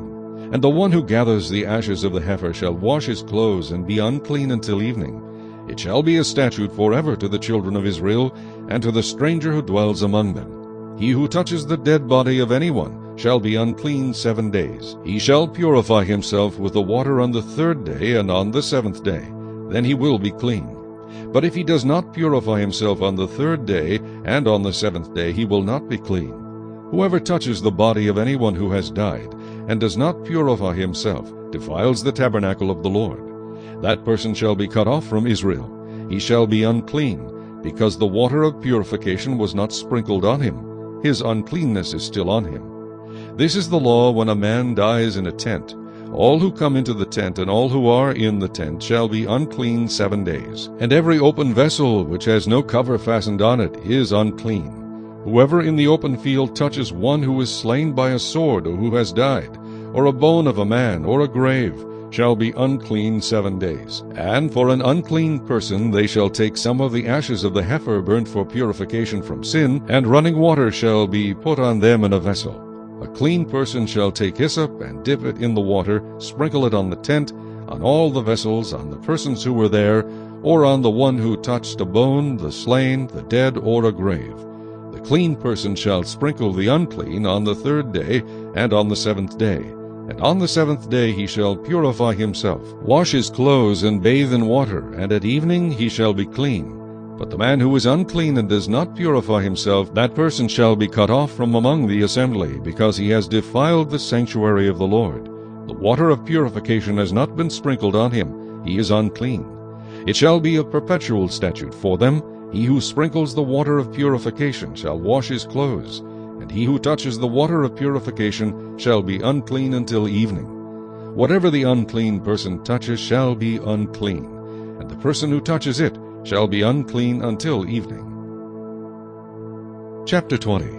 Then the children of Israel, the whole congregation, came into the wilderness of Zin in the 1st month, and the people stayed in Kadesh, and Miriam died there and was buried there. Now there was no water for the congregation, so they gathered together against Moses and Aaron. And the people contended with Moses and spoke, saying, If only we had died when our brethren died before the Lord! Why have you brought up the assembly of the Lord into this wilderness, that we and our animals should die here? And why have you made us come up out of Egypt to bring us to this evil place? It is not a place of grain, or figs, or vines, or pomegranates, nor is there any water to drink. So Moses and Aaron went from the presence of the assembly to the door of the tabernacle of meeting, and they fell on their faces, and the glory of the Lord appeared to them. Then the Lord spoke to Moses, saying, Take the rod, you and your brother Aaron, gather the congregation together. Speak to the rock before their eyes, and it will yield its water. Thus you shall bring water for them out of the rock, and give drink to the congregation and their animals. So Moses took the rod from before the Lord as he commanded him. And Moses and Aaron gathered the assembly together before the rock, and he said to them, Hear now, you rebels! Must we bring water for you out of this rock? Then Moses lifted his hand and struck the rock twice with his rod, and water came out abundantly, and the congregation and their animals drank. Then the Lord spoke to Moses and Aaron, Because you did not believe me, to hallow me in the eyes of the children of Israel, therefore you shall not bring this assembly into the land which I have given them. This was the water of Meribah, because the children of Israel contended with the Lord, and he was hallowed among them. Now Moses sent messengers from Kadesh to the king of Edom. Thus says your brother Israel, You know all the hardship that has befallen us, how our fathers went down to Egypt, and we dwelt in Egypt a long time, and the Egyptians afflicted us and our fathers. When we cried out to the Lord, he heard our voice and sent the angel and brought us up out of Egypt. Now here we are in Kadesh, a city on the edge of your border. Please let us pass through your country. We will not pass through fields or vineyards, nor will we drink water from the wells. We will go along the king's highway. We will not turn aside to the right hand or to the left until we have passed through your territory. Then Edom said to him, You shall not pass through my land, lest I come out against you with the sword. So the children of Israel said to him, We will go by the highway, and if I or my livestock drink any of your water, then I will pay for it. Let me only pass through on foot, nothing more. Then he said, You shall not pass through. So Edom came out against them with many men and with a strong hand. Thus Edom refused to give Israel passage through his territory. So Israel turned away from him. Now the children of Israel, the whole congregation, journeyed from Kadesh and came to Mount Hor.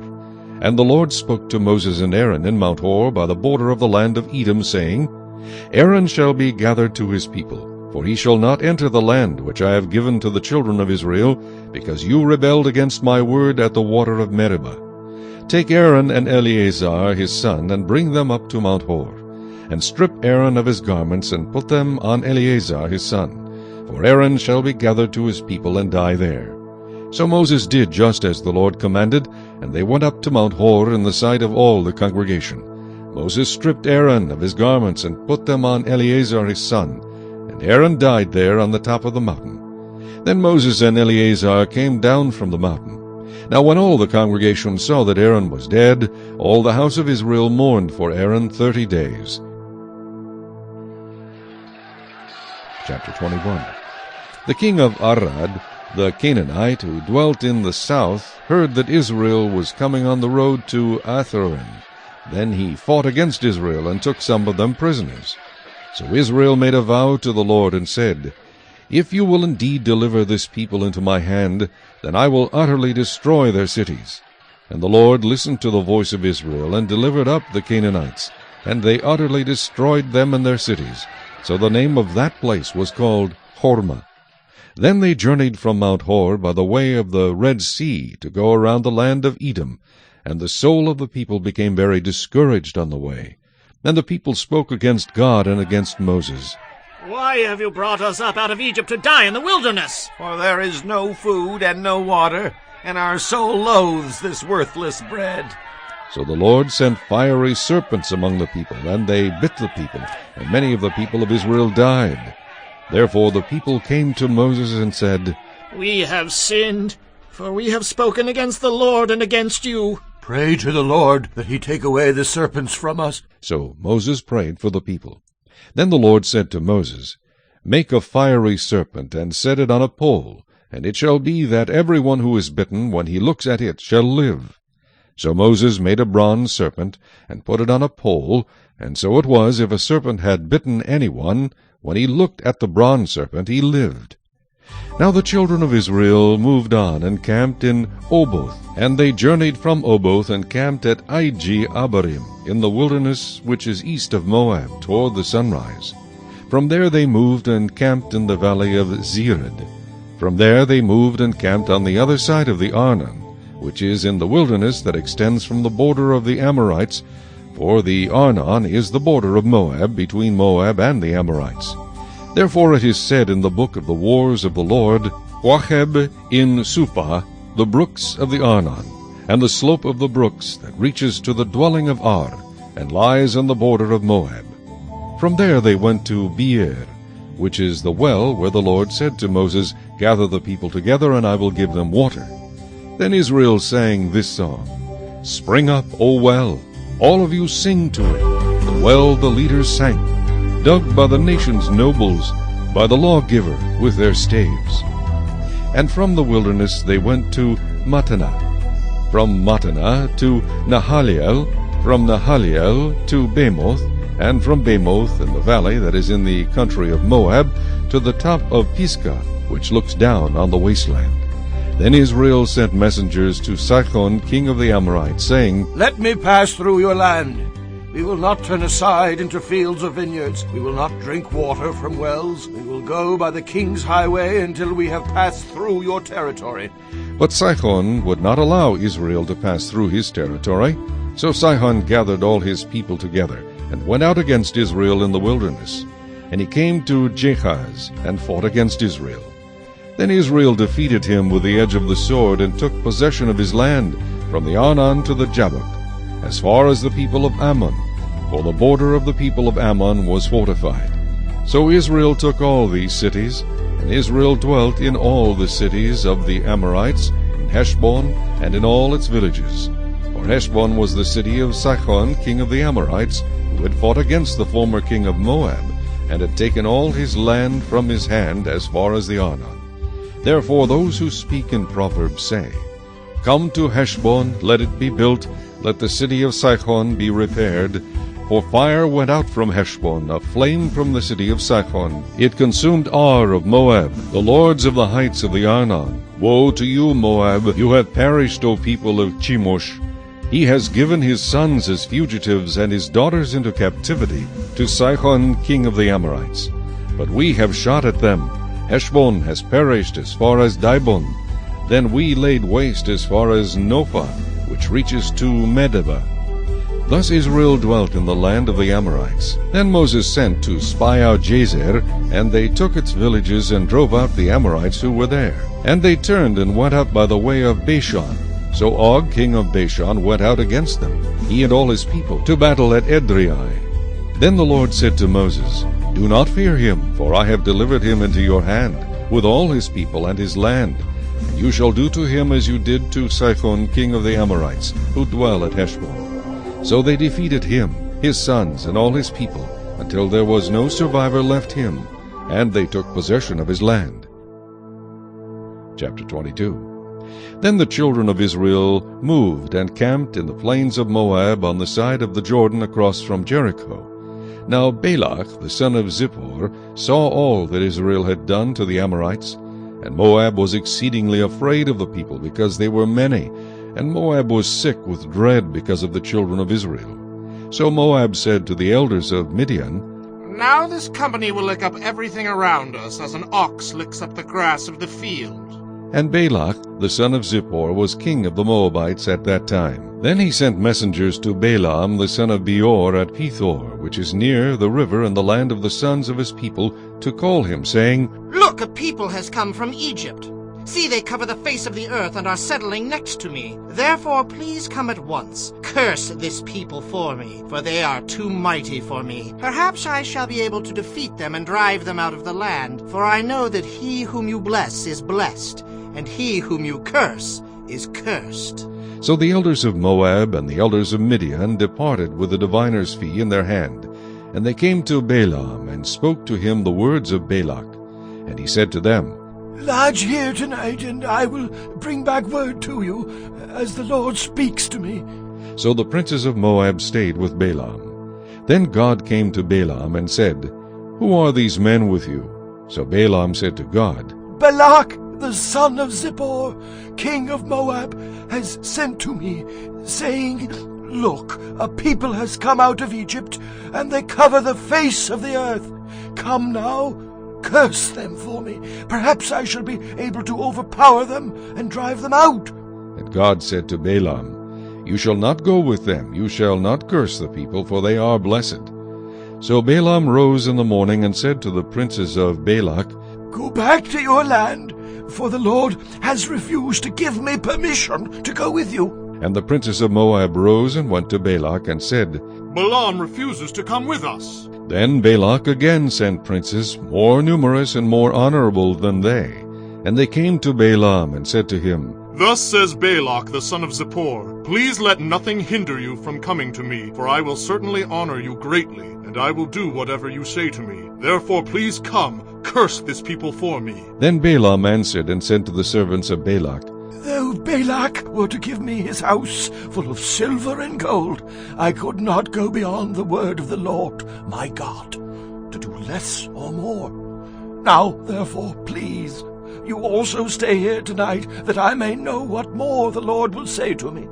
And God came to Balaam at night and said to him, If the men come to call you, rise and go with them, but only the word which I speak to you, that you shall do. So Balaam rose in the morning, saddled his donkey, and went with the princes of Moab. Then God's anger was aroused because he went, and the angel of the Lord took his stand in the way as an adversary against him. And he was riding on his donkey, and his 2 servants were with him. Now the donkey saw the angel of the Lord standing in the way with his drawn sword in his hand. And the donkey turned aside out of the way and went into the field. So Balaam struck the donkey to turn her back onto the road. Then the angel of the Lord stood in a narrow path between the vineyards, with a wall on this side and a wall on that side. And when the donkey saw the angel of the Lord, she pushed herself against the wall, and crushed Balaam's foot against the wall. So he struck her again. Then the angel of the Lord went further, and stood in a narrow place where there was no way to turn either to the right or to the left. And when the donkey saw the angel of the Lord, she lay down under Balaam. So Balaam's anger was aroused, and he struck the donkey with his staff. Then the Lord opened the mouth of the donkey, and she said to Balaam, What have I done to you that you have struck me these 3 times? And Balaam said to the donkey, Because you have abused me, I wish there were a sword in my hand, for now I would kill you. So the donkey said to Balaam, Am I not your donkey on which you have ridden ever since I became yours to this day? Was I ever disposed to do this to you? And he said, No. Then the Lord opened Balaam's eyes, and he saw the angel of the Lord standing in the way with his drawn sword in his hand. And he bowed his head and fell flat on his face. And the angel of the Lord said to him, Why have you struck your donkey these 3 times? Behold, I have come out to stand against you, because your way is perverse before me.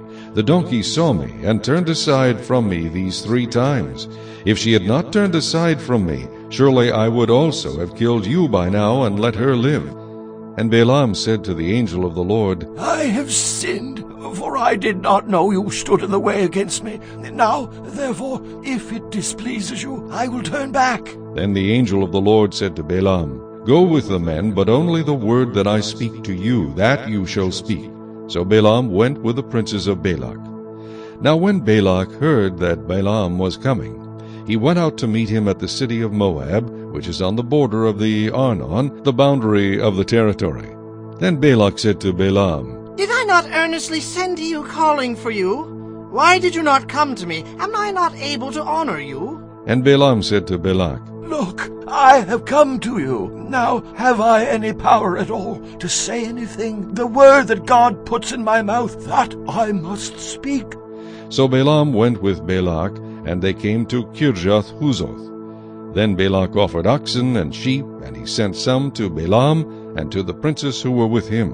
So it was, the next day, that Balak took Balaam and brought him up to the high places of Baal, that from there he might observe the extent of the people. Chapter 23. Then Balaam said to Balak, Build 7 altars for me here, and prepare for me here 7 bulls and 7 rams.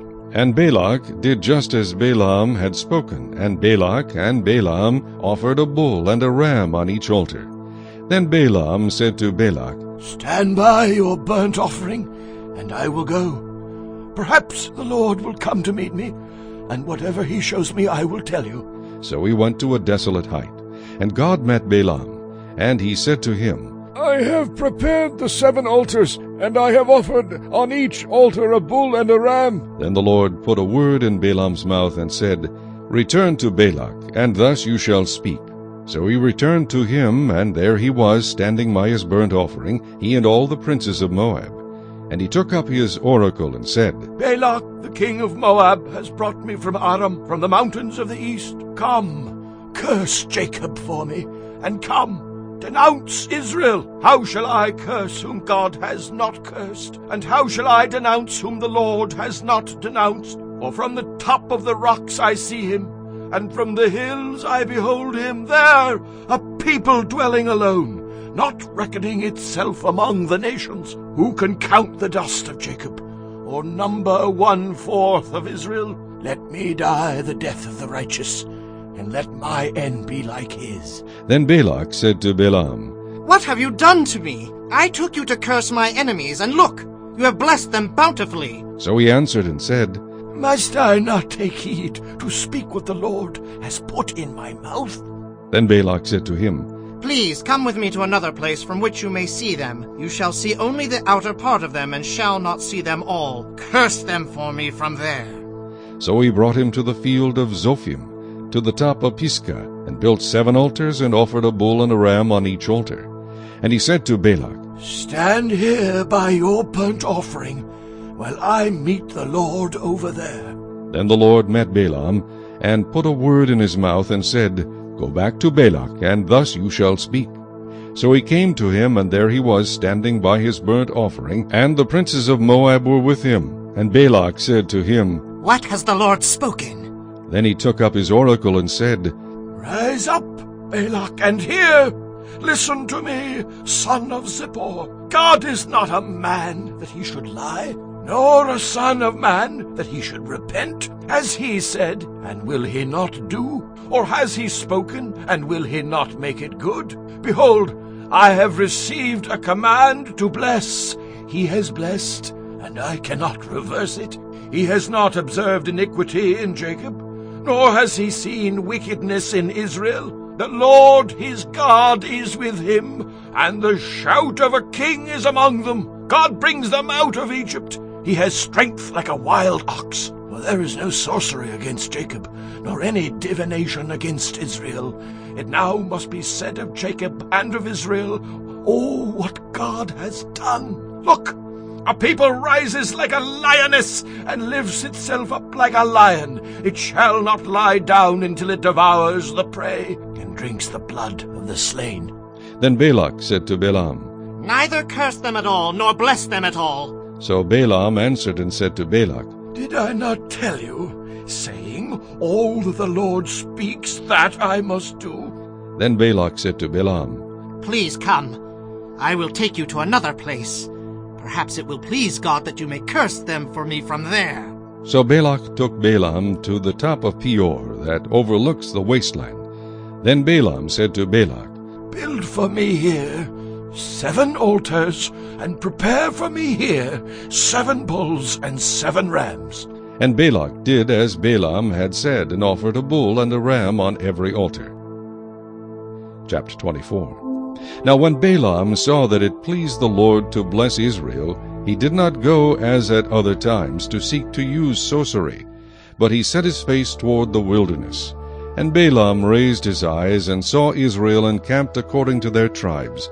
And the Spirit of God came upon him. Then he took up his oracle, and said, The utterance of Balaam the son of Beor, the utterance of the man whose eyes are opened, the utterance of him who hears the words of God, who sees the vision of the Almighty, who falls down with eyes wide open. How lovely are your tents, O Jacob, your dwellings, O Israel, like valleys that stretch out, like gardens by the riverside, like aloes planted by the Lord, like cedars beside the waters. He shall pour water from his buckets, and his seed shall be in many waters. His king shall be higher than Agag, and his kingdom shall be exalted. God brings him out of Egypt. He has strength like a wild ox. He shall consume the nations, his enemies.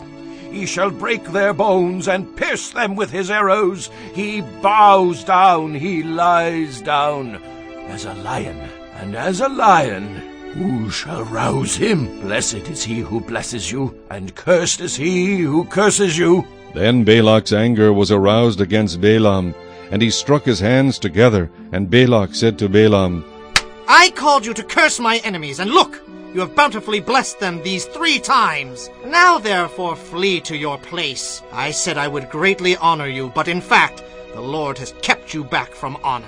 So Balaam said to Balak, Did I not also speak to your messengers whom you sent to me, saying, If Balak were to give me his house full of silver and gold, I could not go beyond the word of the Lord, to do good or bad of my own will? But the Lord says that I must speak, and now indeed I am going to my people. Come, I will advise you what this people will do to your people in the latter days.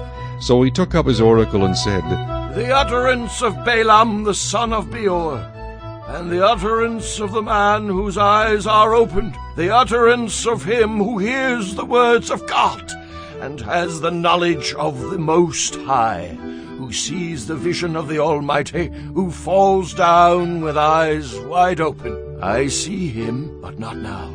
I behold him, but not near. A star shall come out of Jacob, a scepter shall rise out of Israel, and batter the brow of Moab, and destroy all the sons of tumult. And Edom shall be a possession. Seir also his enemies shall be a possession, while Israel does valiantly. Out of Jacob one shall have dominion, and destroy the remains of the city. Then he looked on Amalek, and he took up his oracle and said, Amalek was first among the nations, but shall be last until he perishes. Then he looked on the Kenites, and he took up his oracle and said, Firm is your dwelling place, and your nest is set in the rock. Nevertheless, Cain shall be burnt. How long until Asher carries you away captive? Then he took up his oracle and said, Alas, who shall live when God does this?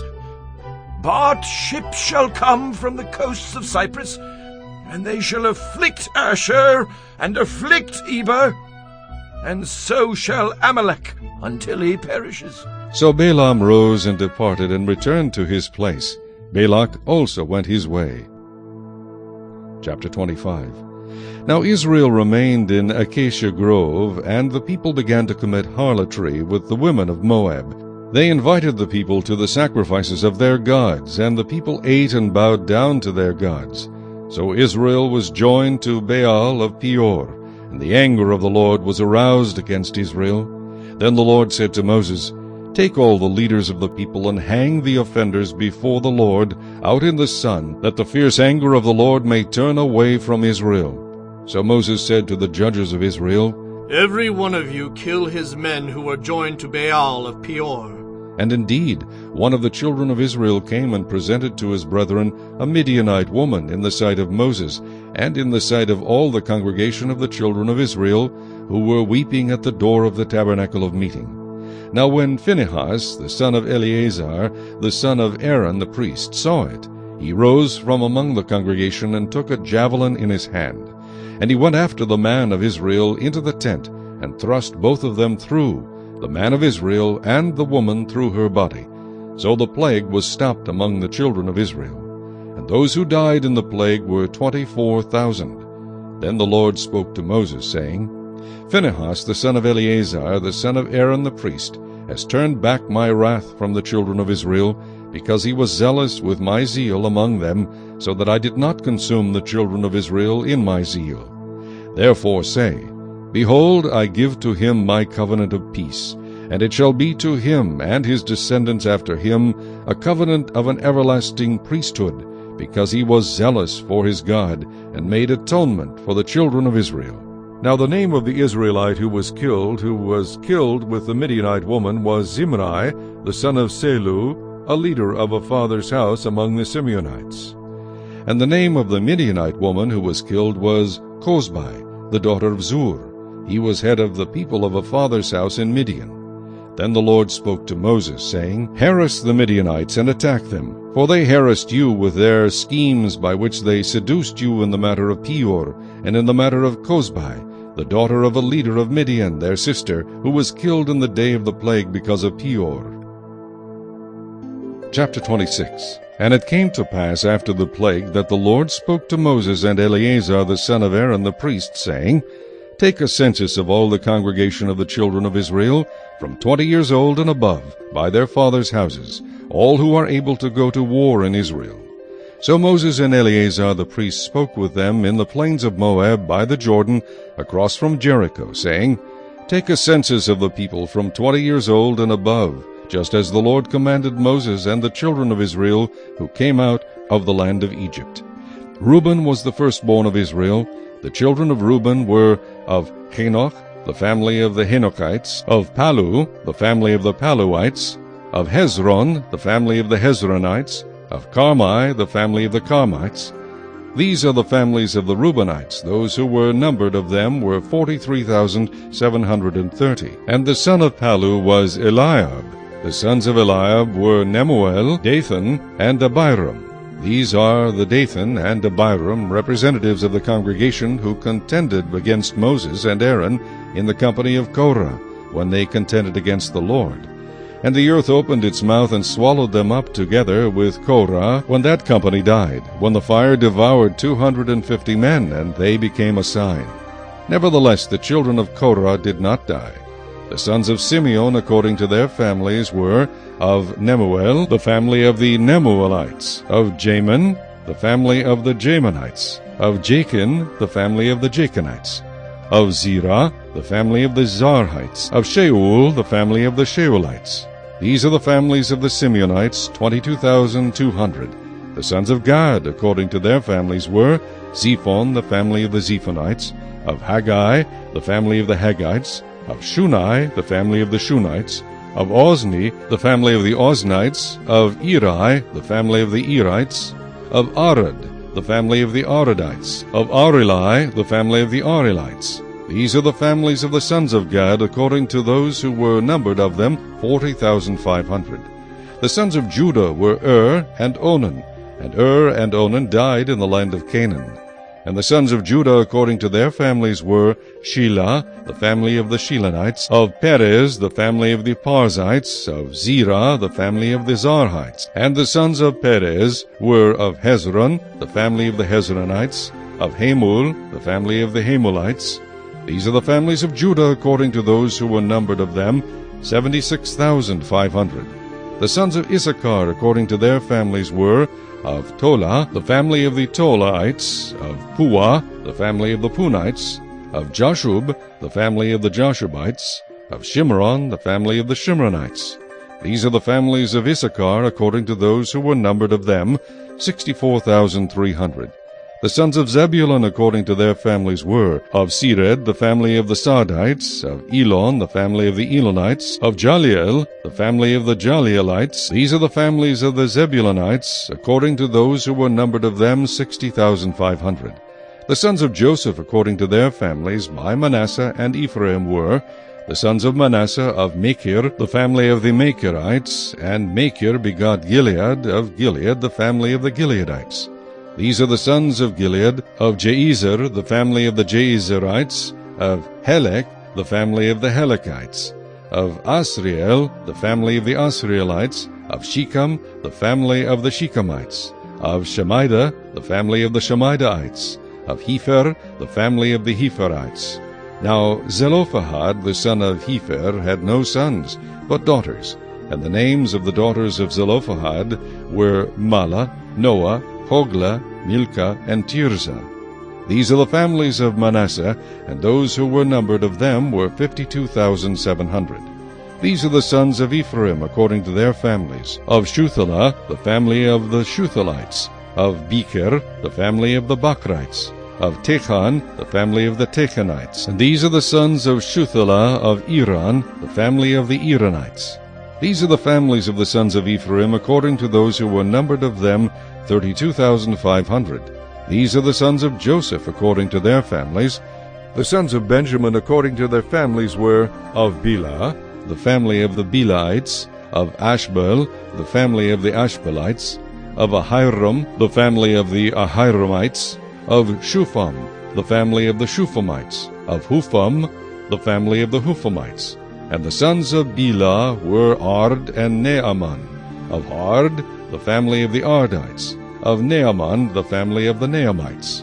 These are the sons of Benjamin according to their families, and those who were numbered of them were 45,600. These are the sons of Dan according to their families. Of Shuham, the family of the Shuhamites. These are the families of Dan according to their families. All the families of the Shuhamites according to those who were numbered of them were 64,400. The sons of Asher according to their families were, of Jimnah, the family of the Jimnites. Of Jeshuai, the family of the Jeshuites. Of Beriah, the family of the Berites. Of the sons of Beriah, of Heber, the family of the Heberites. Of Malchiel, the family of the Malchielites. And the name of the daughter of Asher was Serah. These are the families of the sons of Asher according to those who were numbered of them 53,400. The sons of Naphtali according to their families were, of Jaziel, the family of the Jazielites. Of Gunai, the family of the Gunites. Of Jezer, the family of the Jezerites. Of Shillem, the family of the Shillemites. These are the families of Naphtali according to their families, and those who were numbered of them were 45,400. These are those who were numbered of the children of Israel, 601,730. Then the Lord spoke to Moses, saying, To these the land shall be divided as an inheritance according to the number of names. To a large tribe you shall give a larger inheritance, and to a small tribe you shall give a smaller inheritance. Each shall be given its inheritance according to those who were numbered of them. But the land shall be divided by lot. They shall inherit according to the names of the tribes of their fathers. According to the lot their inheritance shall be divided between the larger and the smaller. And these are those who were numbered of the Levites according to their families of Gershon, the family of the Gershonites, of Kohath, the family of the Kohathites, of Merari, the family of the Merarites. These are the families of the Levites, the family of the Libnites, the family of the Hebronites, the family of the Malites, the family of the Mushites, and the family of the Korathites. And Kohath begot Amram. The name of Amram's wife was Jochebed, the daughter of Levi, who was born to Levi in Egypt, and to Amram she bore Aaron and Moses, and their sister Miriam. To Aaron were born Nadab, and Abihu, Eleazar, and Ithamar. And Nadab and Abihu died when they offered profane fire before the Lord. Now those who were numbered of them were 23,000, every male from a month old and above, for they were not numbered among the other children of Israel, because there was no inheritance given to them among the children of Israel. These are those who were numbered by Moses and Eleazar the priest, who numbered the children of Israel in the plains of Moab by the Jordan, across from Jericho. But among these there was not a man of those who were numbered by Moses and Aaron the priest, when they numbered the children of Israel in the wilderness of Sinai. For the Lord had said to them, They shall surely die in the wilderness. So there was not left a man of them, except Caleb the son of Jephunneh, and Joshua the son of Nun. Chapter 27. Then came the daughters of Zelophehad the son of Hepher, the son of Gilead, the son of Machir, the son of Manasseh, from the families of Manasseh, the son of Joseph. And these were the names of his daughters, Mahlah, Noah, Hoglah, Milcah, and Tirzah. And they stood before Moses, before Eleazar the priest, and before the leaders and all the congregation, by the doorway of the tabernacle of meeting, saying, Our father died in the wilderness, but he was not in the company of those who gathered together against the Lord, in company with Korah, but he died in his own sin, and he had no sons. Why should the name of our father be removed from among his family, because he had no son? Give us a possession among our father's brothers. So Moses brought their case before the Lord, and the Lord spoke to Moses, saying, The daughters of Zelophehad speak what is right. You shall surely give them a possession of inheritance among their father's brothers, and cause the inheritance of their father to pass to them. And you shall speak to the children of Israel, saying, If a man dies and has no son, then you shall cause his inheritance to pass to his daughter. If he has no daughter, then you shall give his inheritance to his brothers. If he has no brothers, then you shall give his inheritance to his father's brothers. And if his father has no brothers, then you shall give his inheritance to the relative closest to him in his family, and he shall possess it. And it shall be to the children of Israel a statute of judgment, just as the Lord commanded Moses. So the Lord said to Moses, Go up into this Mount Abarim, and see the land which I have given to the children of Israel. And when you have seen it, you also shall be gathered to your people, as Aaron your brother was gathered. For in the wilderness of Zin, during the strife of the congregation, you rebelled against my command to hallow me at the waters before their eyes. These are the waters of Meribah at Kadesh in the wilderness of Zin. Then Moses spoke to the Lord, saying, Let the Lord, the God of the spirits of all flesh, set a man over the congregation, who may go out before them and go in before them, who may lead them out and bring them in, that the congregation of the Lord may not be like sheep which have no shepherd. And the Lord said to Moses, Take Joshua the son of Nun with you, a man in whom is the Spirit, and lay your hand on him. Set him before Eleazar the priest, and before all the congregation, and inaugurate him in their sight. And you shall give some of your authority to him, that all the congregation of the children of Israel may be obedient. He shall stand before Eleazar the priest, who shall inquire before the Lord for him by the judgment of the Urim. At his word they shall go out, and at his word they shall come in, he and all the children of Israel with him, all the congregation. So Moses did as the Lord commanded him. He took Joshua, and set him before Eleazar the priest, and before all the congregation. And he laid his hands on him, and inaugurated him, just as the Lord commanded by the hand of Moses. Chapter 28. Now the Lord spoke to Moses, saying, Command the children of Israel, and say to them, My offering, my food for my offerings made by fire as a sweet aroma to me, you shall be careful to offer to me at their appointed time. And you shall say to them, This is the offering made by fire which you shall offer to the Lord. 2 male lambs in their first year without blemish, day by day, as a regular burnt offering. The one lamb you shall offer in the morning, the other lamb you shall offer in the evening. And 1/10 of an ephah of fine flour as a grain offering, mixed with 1/4 of a hin of pressed oil. It is a regular burnt offering, which was ordained at Mount Sinai for a sweet aroma, an offering made by fire to the Lord. And its drink offering shall be 1/4 of a hin for each lamb. In a holy place you shall pour out the drink to the Lord as an offering. The other lamb you shall offer in the evening, as the morning grain offering, and its drink offering you shall offer it as an offering made by fire, a sweet aroma to the Lord. And on the Sabbath day 2 lambs in their first year without blemish, and 2/10 of an ephah of fine flour as a grain offering, mixed with oil, with its drink offering.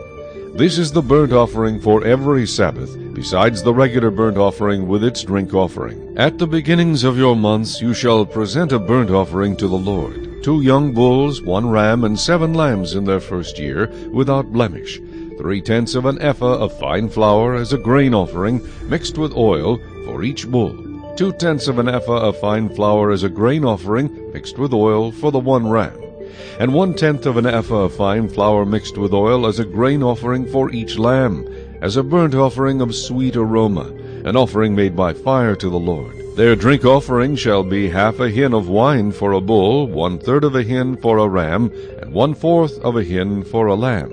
This is the burnt offering for each month throughout the months of the year. Also 1 kid of the goats as a sin offering to the Lord shall be offered, besides the regular burnt offering and its drink offering. On the 14th day of the first month is the Passover of the Lord. And on the 15th day of this month is the feast. Unleavened bread shall be eaten for 7 days. On the first day you shall have a holy convocation. You shall do no customary work. And you shall present an offering made by fire as a burnt offering to the Lord, 2 young bulls, 1 ram, and 7 lambs in their first year. Be sure they are without blemish. Their grain offering shall be of fine flour mixed with oil. 3/10 of an ephah you shall offer for a bull, and 2/10 for a ram. You shall offer 1/10 of an ephah for each of the 7 lambs. Also 1 goat as a sin offering, to make atonement for you. You shall offer these besides the burnt offering of the morning, which is for a regular burnt offering. In this manner you shall offer the food of the offering made by fire daily for 7 days, as a sweet aroma to the Lord. It shall be offered besides the regular burnt offering and its drink offering. And on the 7th day you shall have a holy convocation. You shall do no customary work. Also on the day of the first fruits, when you bring a new grain offering to the Lord at your feast of weeks, you shall have a holy convocation. You shall do no customary work. You shall present a burnt offering as a sweet aroma to the Lord, 2 young bulls, 1 ram, and 7 lambs in their first year, with their grain offering of fine flour mixed with oil, 3/10 of an ephah for each bull, 2/10 for the 1 ram, and 1/10 for each of the 7 lambs.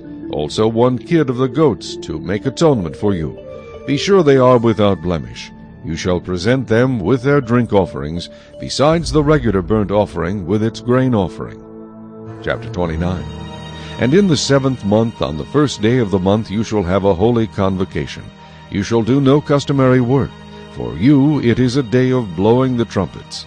You shall offer a burnt offering as a sweet aroma to the Lord, 1 young bull, 1 ram, and 7 lambs in their first year without blemish.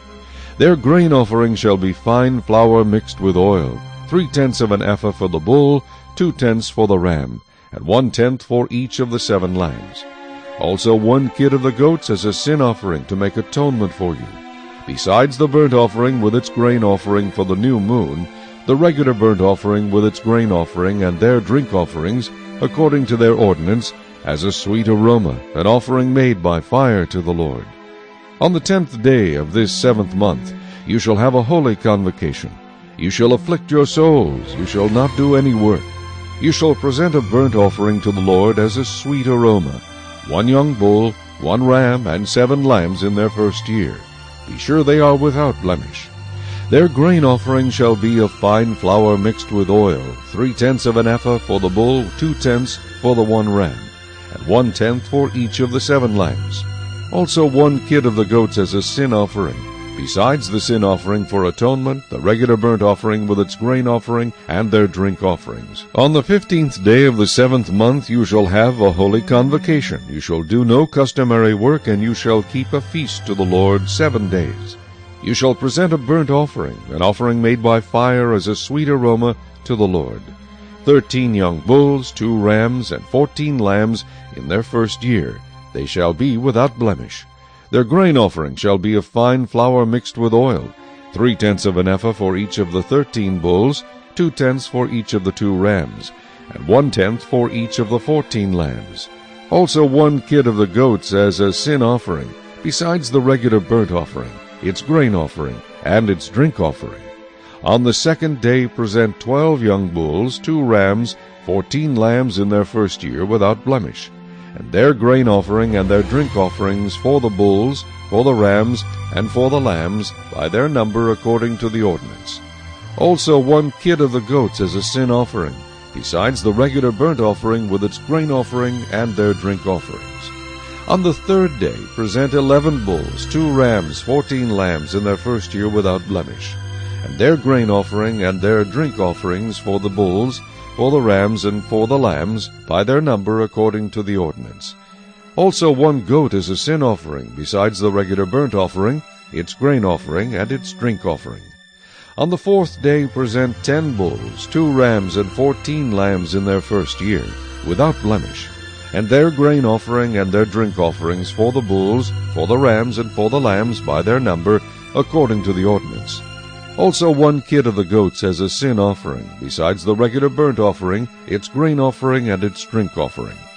On the 5th day present 9 bulls, 2 rams, and 14 lambs in their first year without blemish, and their grain offering and their drink offerings for the bulls, for the rams, and for the lambs by their number according to the ordinance. Also 1 goat as a sin offering, besides the regular burnt offering, its grain offering, and its drink offering.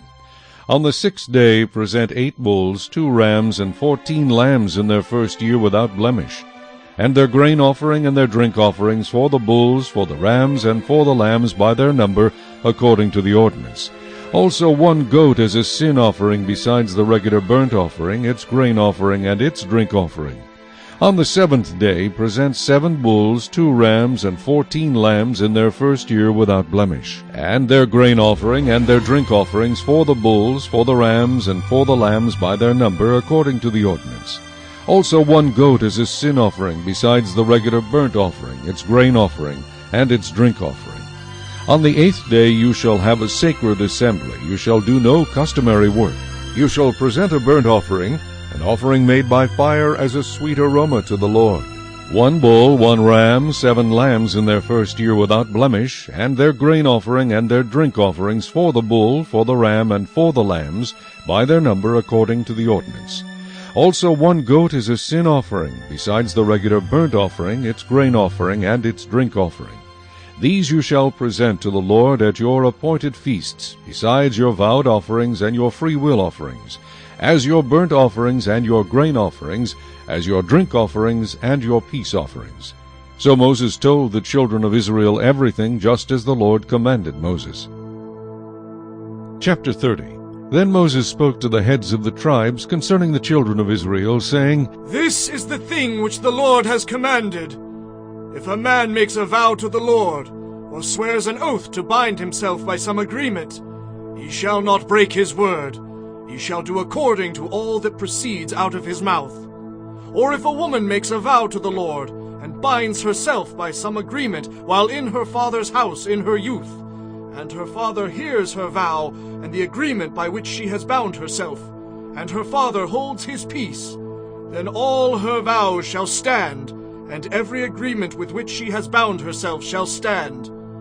But if her father overrules her on the day that he hears, then none of her vows nor her agreements by which she has bound herself shall stand, and the Lord will release her because her father overruled her. If indeed she takes a husband while bound by her vows or by a rash utterance from her lips by which she bound herself, and her husband hears it, and makes no response to her on the day that he hears, then her vows shall stand, and her agreements by which she bound herself shall stand. But if her husband overrules her on the day that he hears it, he shall make void her vow which she took, and what she uttered with her lips, by which she bound herself, and the Lord will release her. Also, any vow of a widow or a divorced woman, by which she has bound herself, shall stand against her. If she vowed in her husband's house, or bound herself by an agreement with an oath, and her husband heard it, and made no response to her, and did not overrule her, then all her vows shall stand, and every agreement by which she bound herself shall stand. But if her husband truly made them void on the day he heard them, then whatever proceeded from her lips concerning her vows, or concerning the agreement binding her, it shall not stand. Her husband has made them void, and the Lord will release her. Every vow and every binding oath to afflict her soul, her husband may confirm it, or her husband may make it void. Now if her husband makes no response whatever to her from day to day, then he confirms all her vows or all the agreements that bind her. He confirms them because he made no response to her on the day that he heard them. But if he does make them void after he has heard them, then he shall bear her guilt.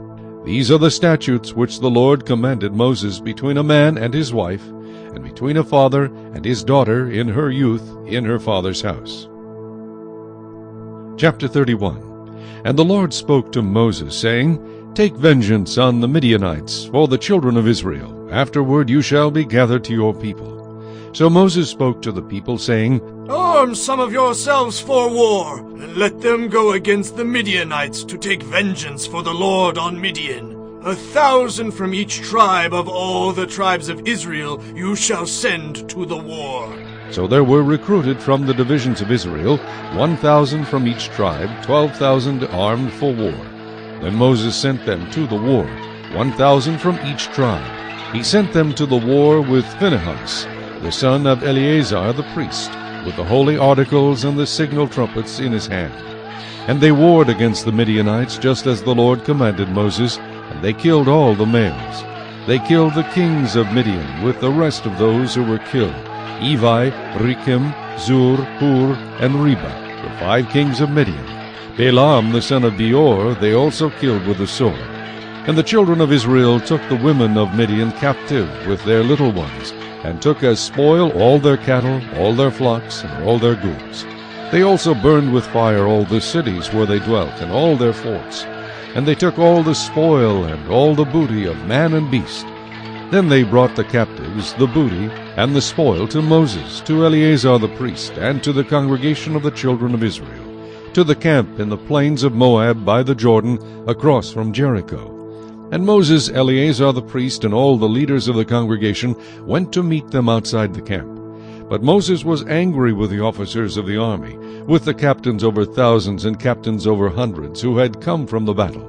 And Moses said to them, Have you kept all the women alive? Look, these women caused the children of Israel, through the counsel of Balaam, to trespass against the Lord in the incident of Peor, and there was a plague among the congregation of the Lord. Now therefore, kill every male among the little ones, and kill every woman who has known a man intimately. But keep alive for yourselves all the young girls who have not known a man intimately. And as for you, remain outside the camp 7 days. Whoever has killed any person, and whoever has touched any slain, purify yourselves and your captives on the 3rd day, and on the 7th day. Purify every garment, everything made of leather, everything woven of goat's hair, and everything made of wood. Then Eleazar the priest said to the men of war who had gone to the battle, This is the ordinance of the law which the Lord commanded Moses. Only the gold, the silver, the bronze, the iron, the tin, and the lead, everything that can endure fire, you shall put through the fire, and it shall be clean. And it shall be purified with the water of purification. But all that cannot endure fire you shall put through water. And you shall wash your clothes on the 7th day, and be clean, and afterward you may come into the camp. Now the Lord spoke to Moses, saying, Count up the plunder that was taken, of man and beast, you and Eleazar the priest, and the chief fathers of the congregation, and divide the plunder into 2 parts, between those who took part in the war, who went out to battle, and all the congregation. And levy a tribute for the Lord on the men of war who went out to battle, 1 of every 500 of the persons, the cattle, the donkeys, and the sheep. Take it from their half, and give it to Eleazar the priest, as a heave offering to the Lord. And from the children of Israel's half you shall take 1 of every 50, drawn from the persons, the cattle, the donkeys, and the sheep, from all the livestock, and give them to the Levites who keep charge of the tabernacle of the Lord. So Moses and Eleazar the priest did as the Lord commanded Moses. The booty remaining from the plunder which the men of war had taken was 675,000 sheep, 72,000 cattle, 61,000 donkeys, and 32,000 persons in all, of women who had not known a man intimately. And the half, the portion for those who had gone out to war, was in number 337,500 sheep. And the Lord's tribute of the sheep was 675. The cattle were 36,000, of which the Lord's tribute was 72. The donkeys were 30,500, of which the Lord's tribute was 61. The persons were 16,000, of which the Lord's tribute was 32 persons. So Moses gave the tribute which was the Lord's heave offering to Eleazar the priest, as the Lord commanded Moses. And from the children of Israel's half, which Moses separated from the men who fought, now the half belonging to the congregation was 337,500 sheep, 36,000 cattle, 30,500 donkeys, and 16,000 persons. And from the children of Israel's half Moses took one of every 50, drawn from man and beast, and gave them to the Levites, who kept charge of the tabernacle of the Lord, as the Lord commanded Moses. Then the officers who were over thousands of the army, the captains of thousands and captains of hundreds, came near to Moses, and they said to Moses, Your servants have taken account of the men of war who are under our command, and not a man of us is missing. Therefore we have brought an offering for the Lord, what every man found of ornaments of gold, armlets and bracelets and signet rings and earrings and necklaces, to make atonement for ourselves before the Lord. So Moses and Eleazar the priest received the gold from them, all the fashioned ornaments, and all the gold of the offering that they offered to the Lord from the captains of thousands and captains of hundreds was 16,750 shekels. The men of war had taken spoil, every man for himself. And Moses and Eleazar the priest received the gold from the captains of thousands and of hundreds, and brought it into the tabernacle of meeting as a memorial for the children of Israel before the Lord. Chapter 32. Now the children of Reuben and the children of Gad had a very great multitude of livestock. And when they saw the land of Jazer and the land of Gilead, that indeed the region was a place for livestock, the children of Gad and the children of Reuben came and spoke to Moses, to Eleazar the priest, and to the leaders of the congregation, saying, Ataroth, Dibon, Jazer, Nimrah, Heshbon, Elealeh, Shebam, Nebo, and beyond the country which the Lord defeated before the congregation of Israel is a land for livestock, and your servants have livestock.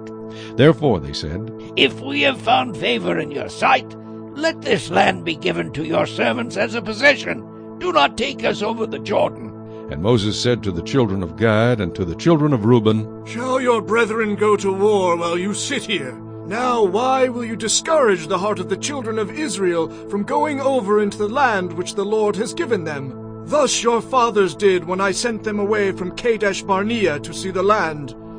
For when they went up to the valley of Eshcol and saw the land, they discouraged the heart of the children of Israel, so that they did not go into the land which the Lord had given them. So the Lord's anger was aroused on that day, and he swore an oath, saying, Surely none of the men who came up from Egypt, from 20 years old and above, shall see the land of which I swore to Abraham, Isaac, and Jacob, because they have not wholly followed me, except Caleb, the son of Jephunneh the Kenizzite, and Joshua the son of Nun, for they have wholly followed the Lord. So the Lord's anger was aroused against Israel, and he made them wander in the wilderness 40 years, until all the generation that had done evil in the sight of the Lord was gone. And look, you have risen in your father's place, a brood of sinful men, to increase still more the fierce anger of the Lord against Israel. For if you turn away from following him, he will once again leave them in the wilderness, and you will destroy all these people. Then they came near to him and said, We will build sheepfolds here for our livestock, and cities for our little ones, but we ourselves will be armed, ready to go before the children of Israel, until we have brought them to their place, and our little ones will dwell in the fortified cities because of the inhabitants of the land. We will not return to our homes until every one of the children of Israel has received his inheritance, for we will not inherit with them on the other side of the Jordan and beyond, because our inheritance has fallen to us on this eastern side of the Jordan. Then Moses said to them, If you do this thing, if you arm yourselves before the Lord for the war, and all your armed men cross over the Jordan before the Lord until he has driven out his enemies from before him, and the land is subdued before the Lord, then afterward you may return and be blameless before the Lord and before Israel. and this land shall be your possession before the Lord. But if you do not do so, then take note, you have sinned against the Lord, and be sure your sin will find you out. Build cities for your little ones and folds for your sheep, and do what has proceeded out of your mouth. And the children of Gad and the children of Reuben spoke to Moses, saying, Your servants will do as my lord commands. Our little ones, our wives, our flocks, and all our livestock will be there in the cities of Gilead. But your servants will cross over, every man armed for war before the Lord to battle, just as my lord says. So Moses gave command concerning them to Eleazar the priest, to Joshua the son of Nun, and to the chief fathers of the tribes of the children of Israel. And Moses said to them, If the children of Gad and the children of Reuben cross over the Jordan with you, every man armed for battle before the Lord, and the land is subdued before you, then you shall give them the land of Gilead as a possession. But if they do not cross over armed with you, they shall have possessions among you in the land of Canaan. Then the children of Gad and the children of Reuben answered, saying, As the Lord has said to your servants, so we will do. We will cross over armed before the Lord into the land of Canaan, but the possession of our inheritance shall remain with us on this side of the Jordan. So Moses gave to the children of Gad, to the children of Reuben, and to the half-tribe of Manasseh, the son of Joseph, the kingdom of Sihon, king of the Amorites, and the kingdom of Og, king of Bashan, the land with its cities within the borders, the cities of the surrounding country. And the children of Gad built Dibon, and Ataroth, and Aroer, Atroth, and Shophan, and Jazer, and Jogbeha, Beth Nimrah, and Beth Haran, fortified cities, and folds for sheep. And the children of Reuben built Heshbon, and Elealeh, and Kirjathaim, Nebo, and Baal Meon, their names being changed, and Shibmah. And they gave other names to the cities which they built. And the children of Machir, the son of Manasseh, went to Gilead, and took it, and dispossessed the Amorites who were in it. So Moses gave Gilead to Machir, the son of Manasseh, and he dwelt in it. Also Jair, the son of Manasseh, went and took its small towns, and called them Havoth Jair. Then Nobah went and took Kenath and its villages, and he called it Nobah, after his own name. Chapter 33. These are the journeys of the children of Israel, who went out of the land of Egypt by their armies, under the hand of Moses and Aaron. Now Moses wrote down the starting points of their journeys at the command of the Lord. And these are their journeys according to their starting points. They departed from Ramesses in the 1st month. On the 15th day of the 1st month, on the day after the Passover, the children of Israel went out with boldness in the sight of all the Egyptians. For the Egyptians were burying all their firstborn, whom the Lord had killed among them. Also, on their gods the Lord had executed judgments. Then the children of Israel moved from Ramesses and camped at Succoth. They departed from Succoth and camped at Etham, which is on the edge of the wilderness. They moved from Etham and turned back to Pi-hahiroth, which is east of Baal-zephon, and they camped near Migdol. They departed from before Hahiroth and passed through the midst of the sea into the wilderness, went 3 days' journey in the wilderness of Etham, and camped at Marah. They moved from Marah and came to Elim. At Elim were 12 springs of water and 70 palm trees, so they camped there. They moved from Elim and camped by the Red Sea. They moved from the Red Sea and camped in the wilderness of Sin. They journeyed from the wilderness of Sin and camped at Dophkah. They departed from Dophkah and camped at Elush. They moved from Elush and camped at Rephidim, where there was no water for the people to drink. They departed from Rephidim and camped in the wilderness of Sinai. They moved from the wilderness of Sinai and camped at Kibroth Hattaavah. They departed from Kibroth Hattaavah and camped at Hazeroth. They departed from Hazeroth and camped at Rithmah. They departed from Rithmah and camped at Rimmon Perez.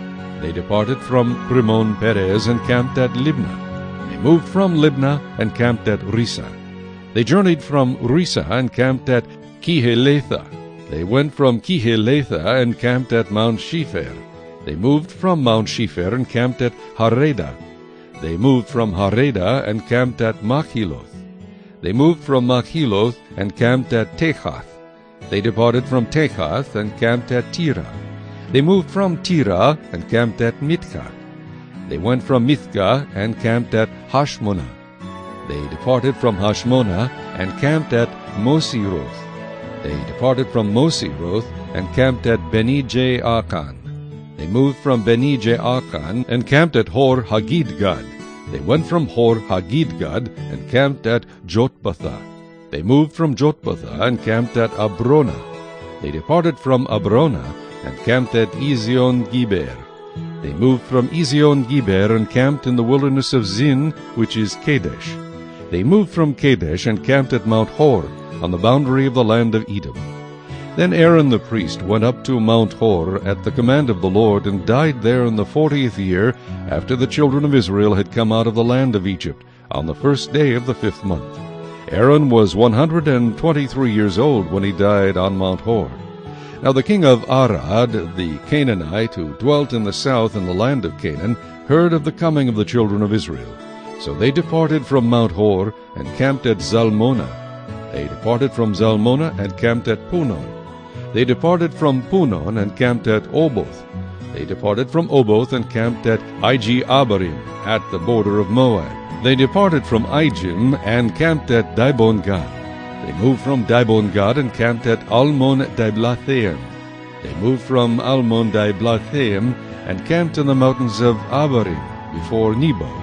They departed from the mountains of Abarim and camped in the plains of Moab by the Jordan, across from Jericho. They camped by the Jordan from Beth-Jeshimoth as far as the Abel-Acacia grove in the plains of Moab. Now the Lord spoke to Moses in the plains of Moab by the Jordan, across from Jericho, saying, Speak to the children of Israel, and say to them, When you have crossed the Jordan into the land of Canaan, then you shall drive out all the inhabitants of the land from before you. Destroy all their engraved stones, destroy all their molded images, and demolish all their high places.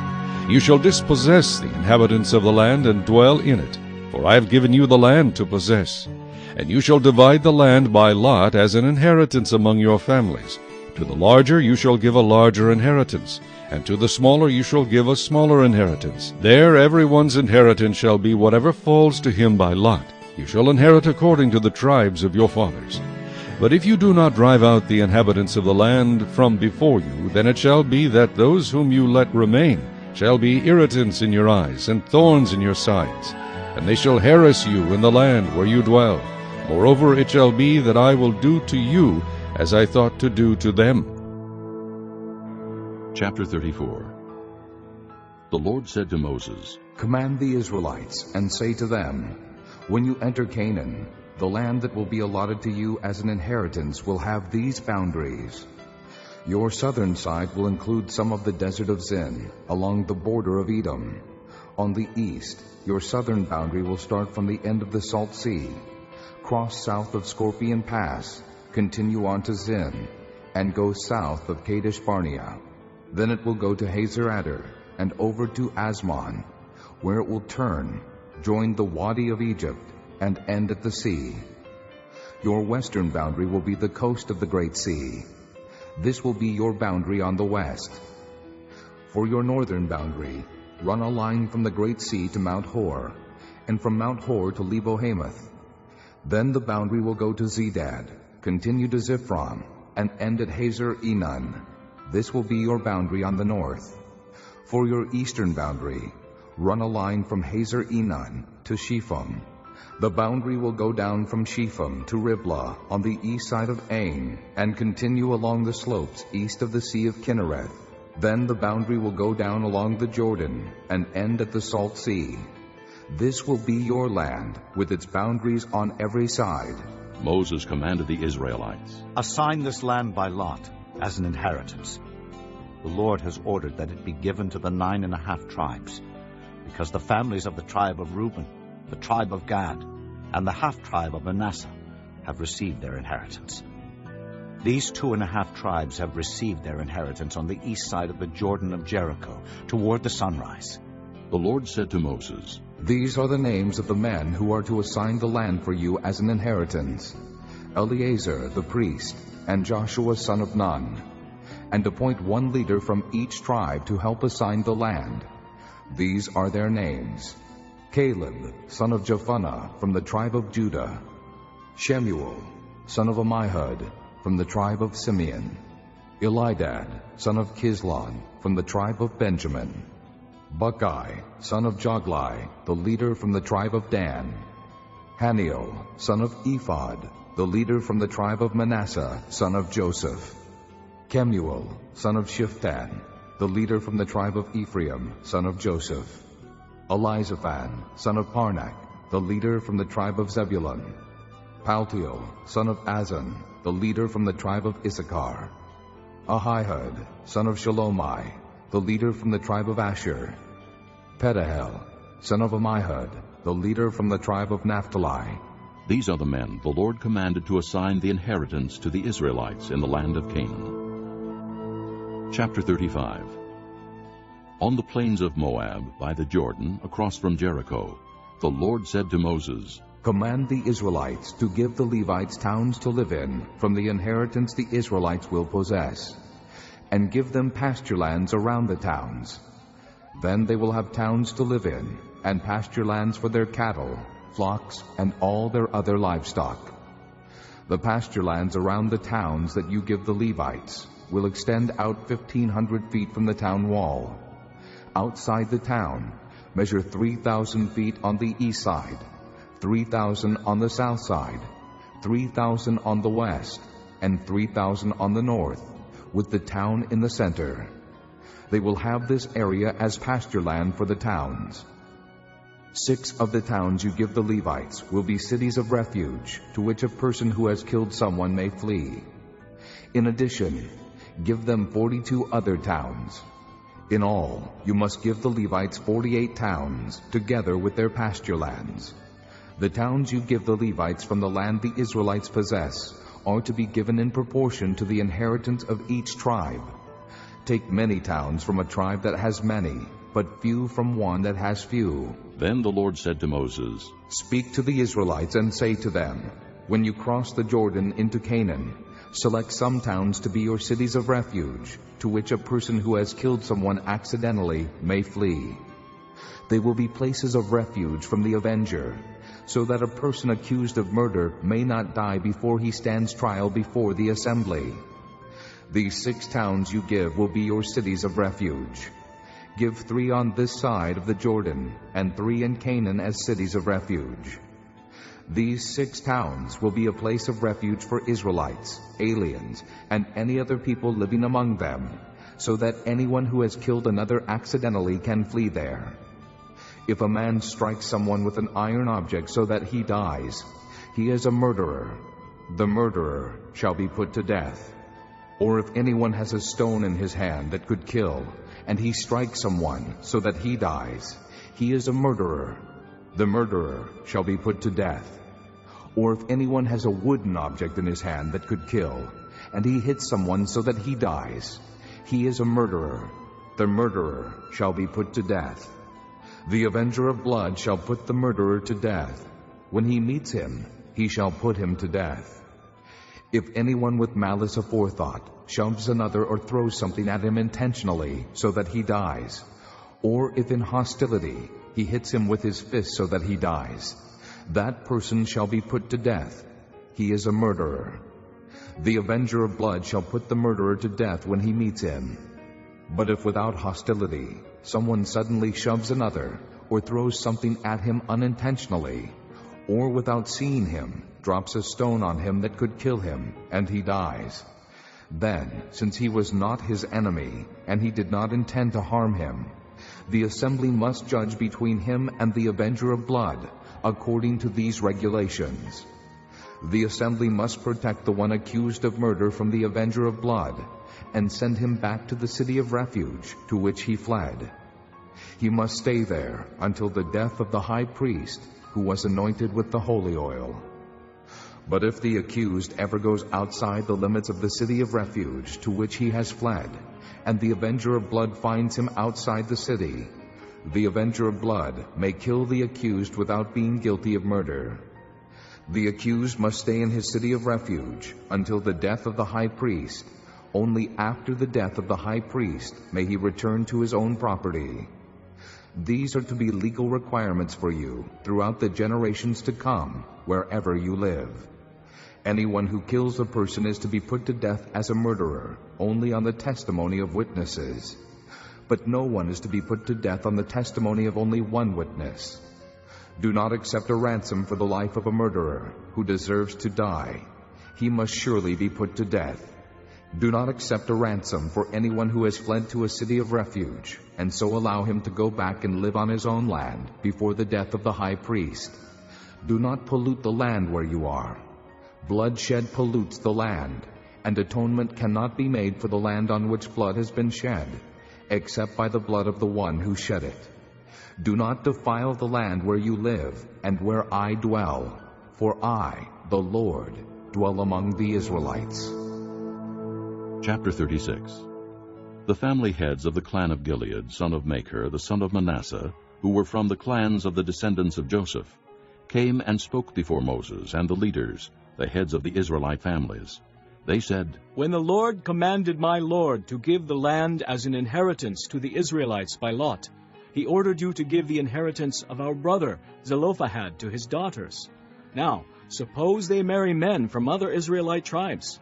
Then their inheritance will be taken from our ancestral inheritance and added to that of the tribe they marry into. And so, part of the inheritance allotted to us will be taken away. When the year of Jubilee for the Israelites comes, their inheritance will be added to that of the tribe into which they marry, and their property will be taken from the tribal inheritance of our forefathers. Then at the Lord's command, Moses gave this order to the Israelites. What the tribe of the descendants of Joseph is saying is right. This is what the Lord commands for Zelophehad's daughters.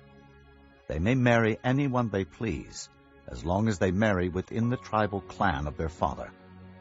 No inheritance in Israel is to pass from tribe to tribe, for every Israelite shall keep the tribal land inherited from his forefathers.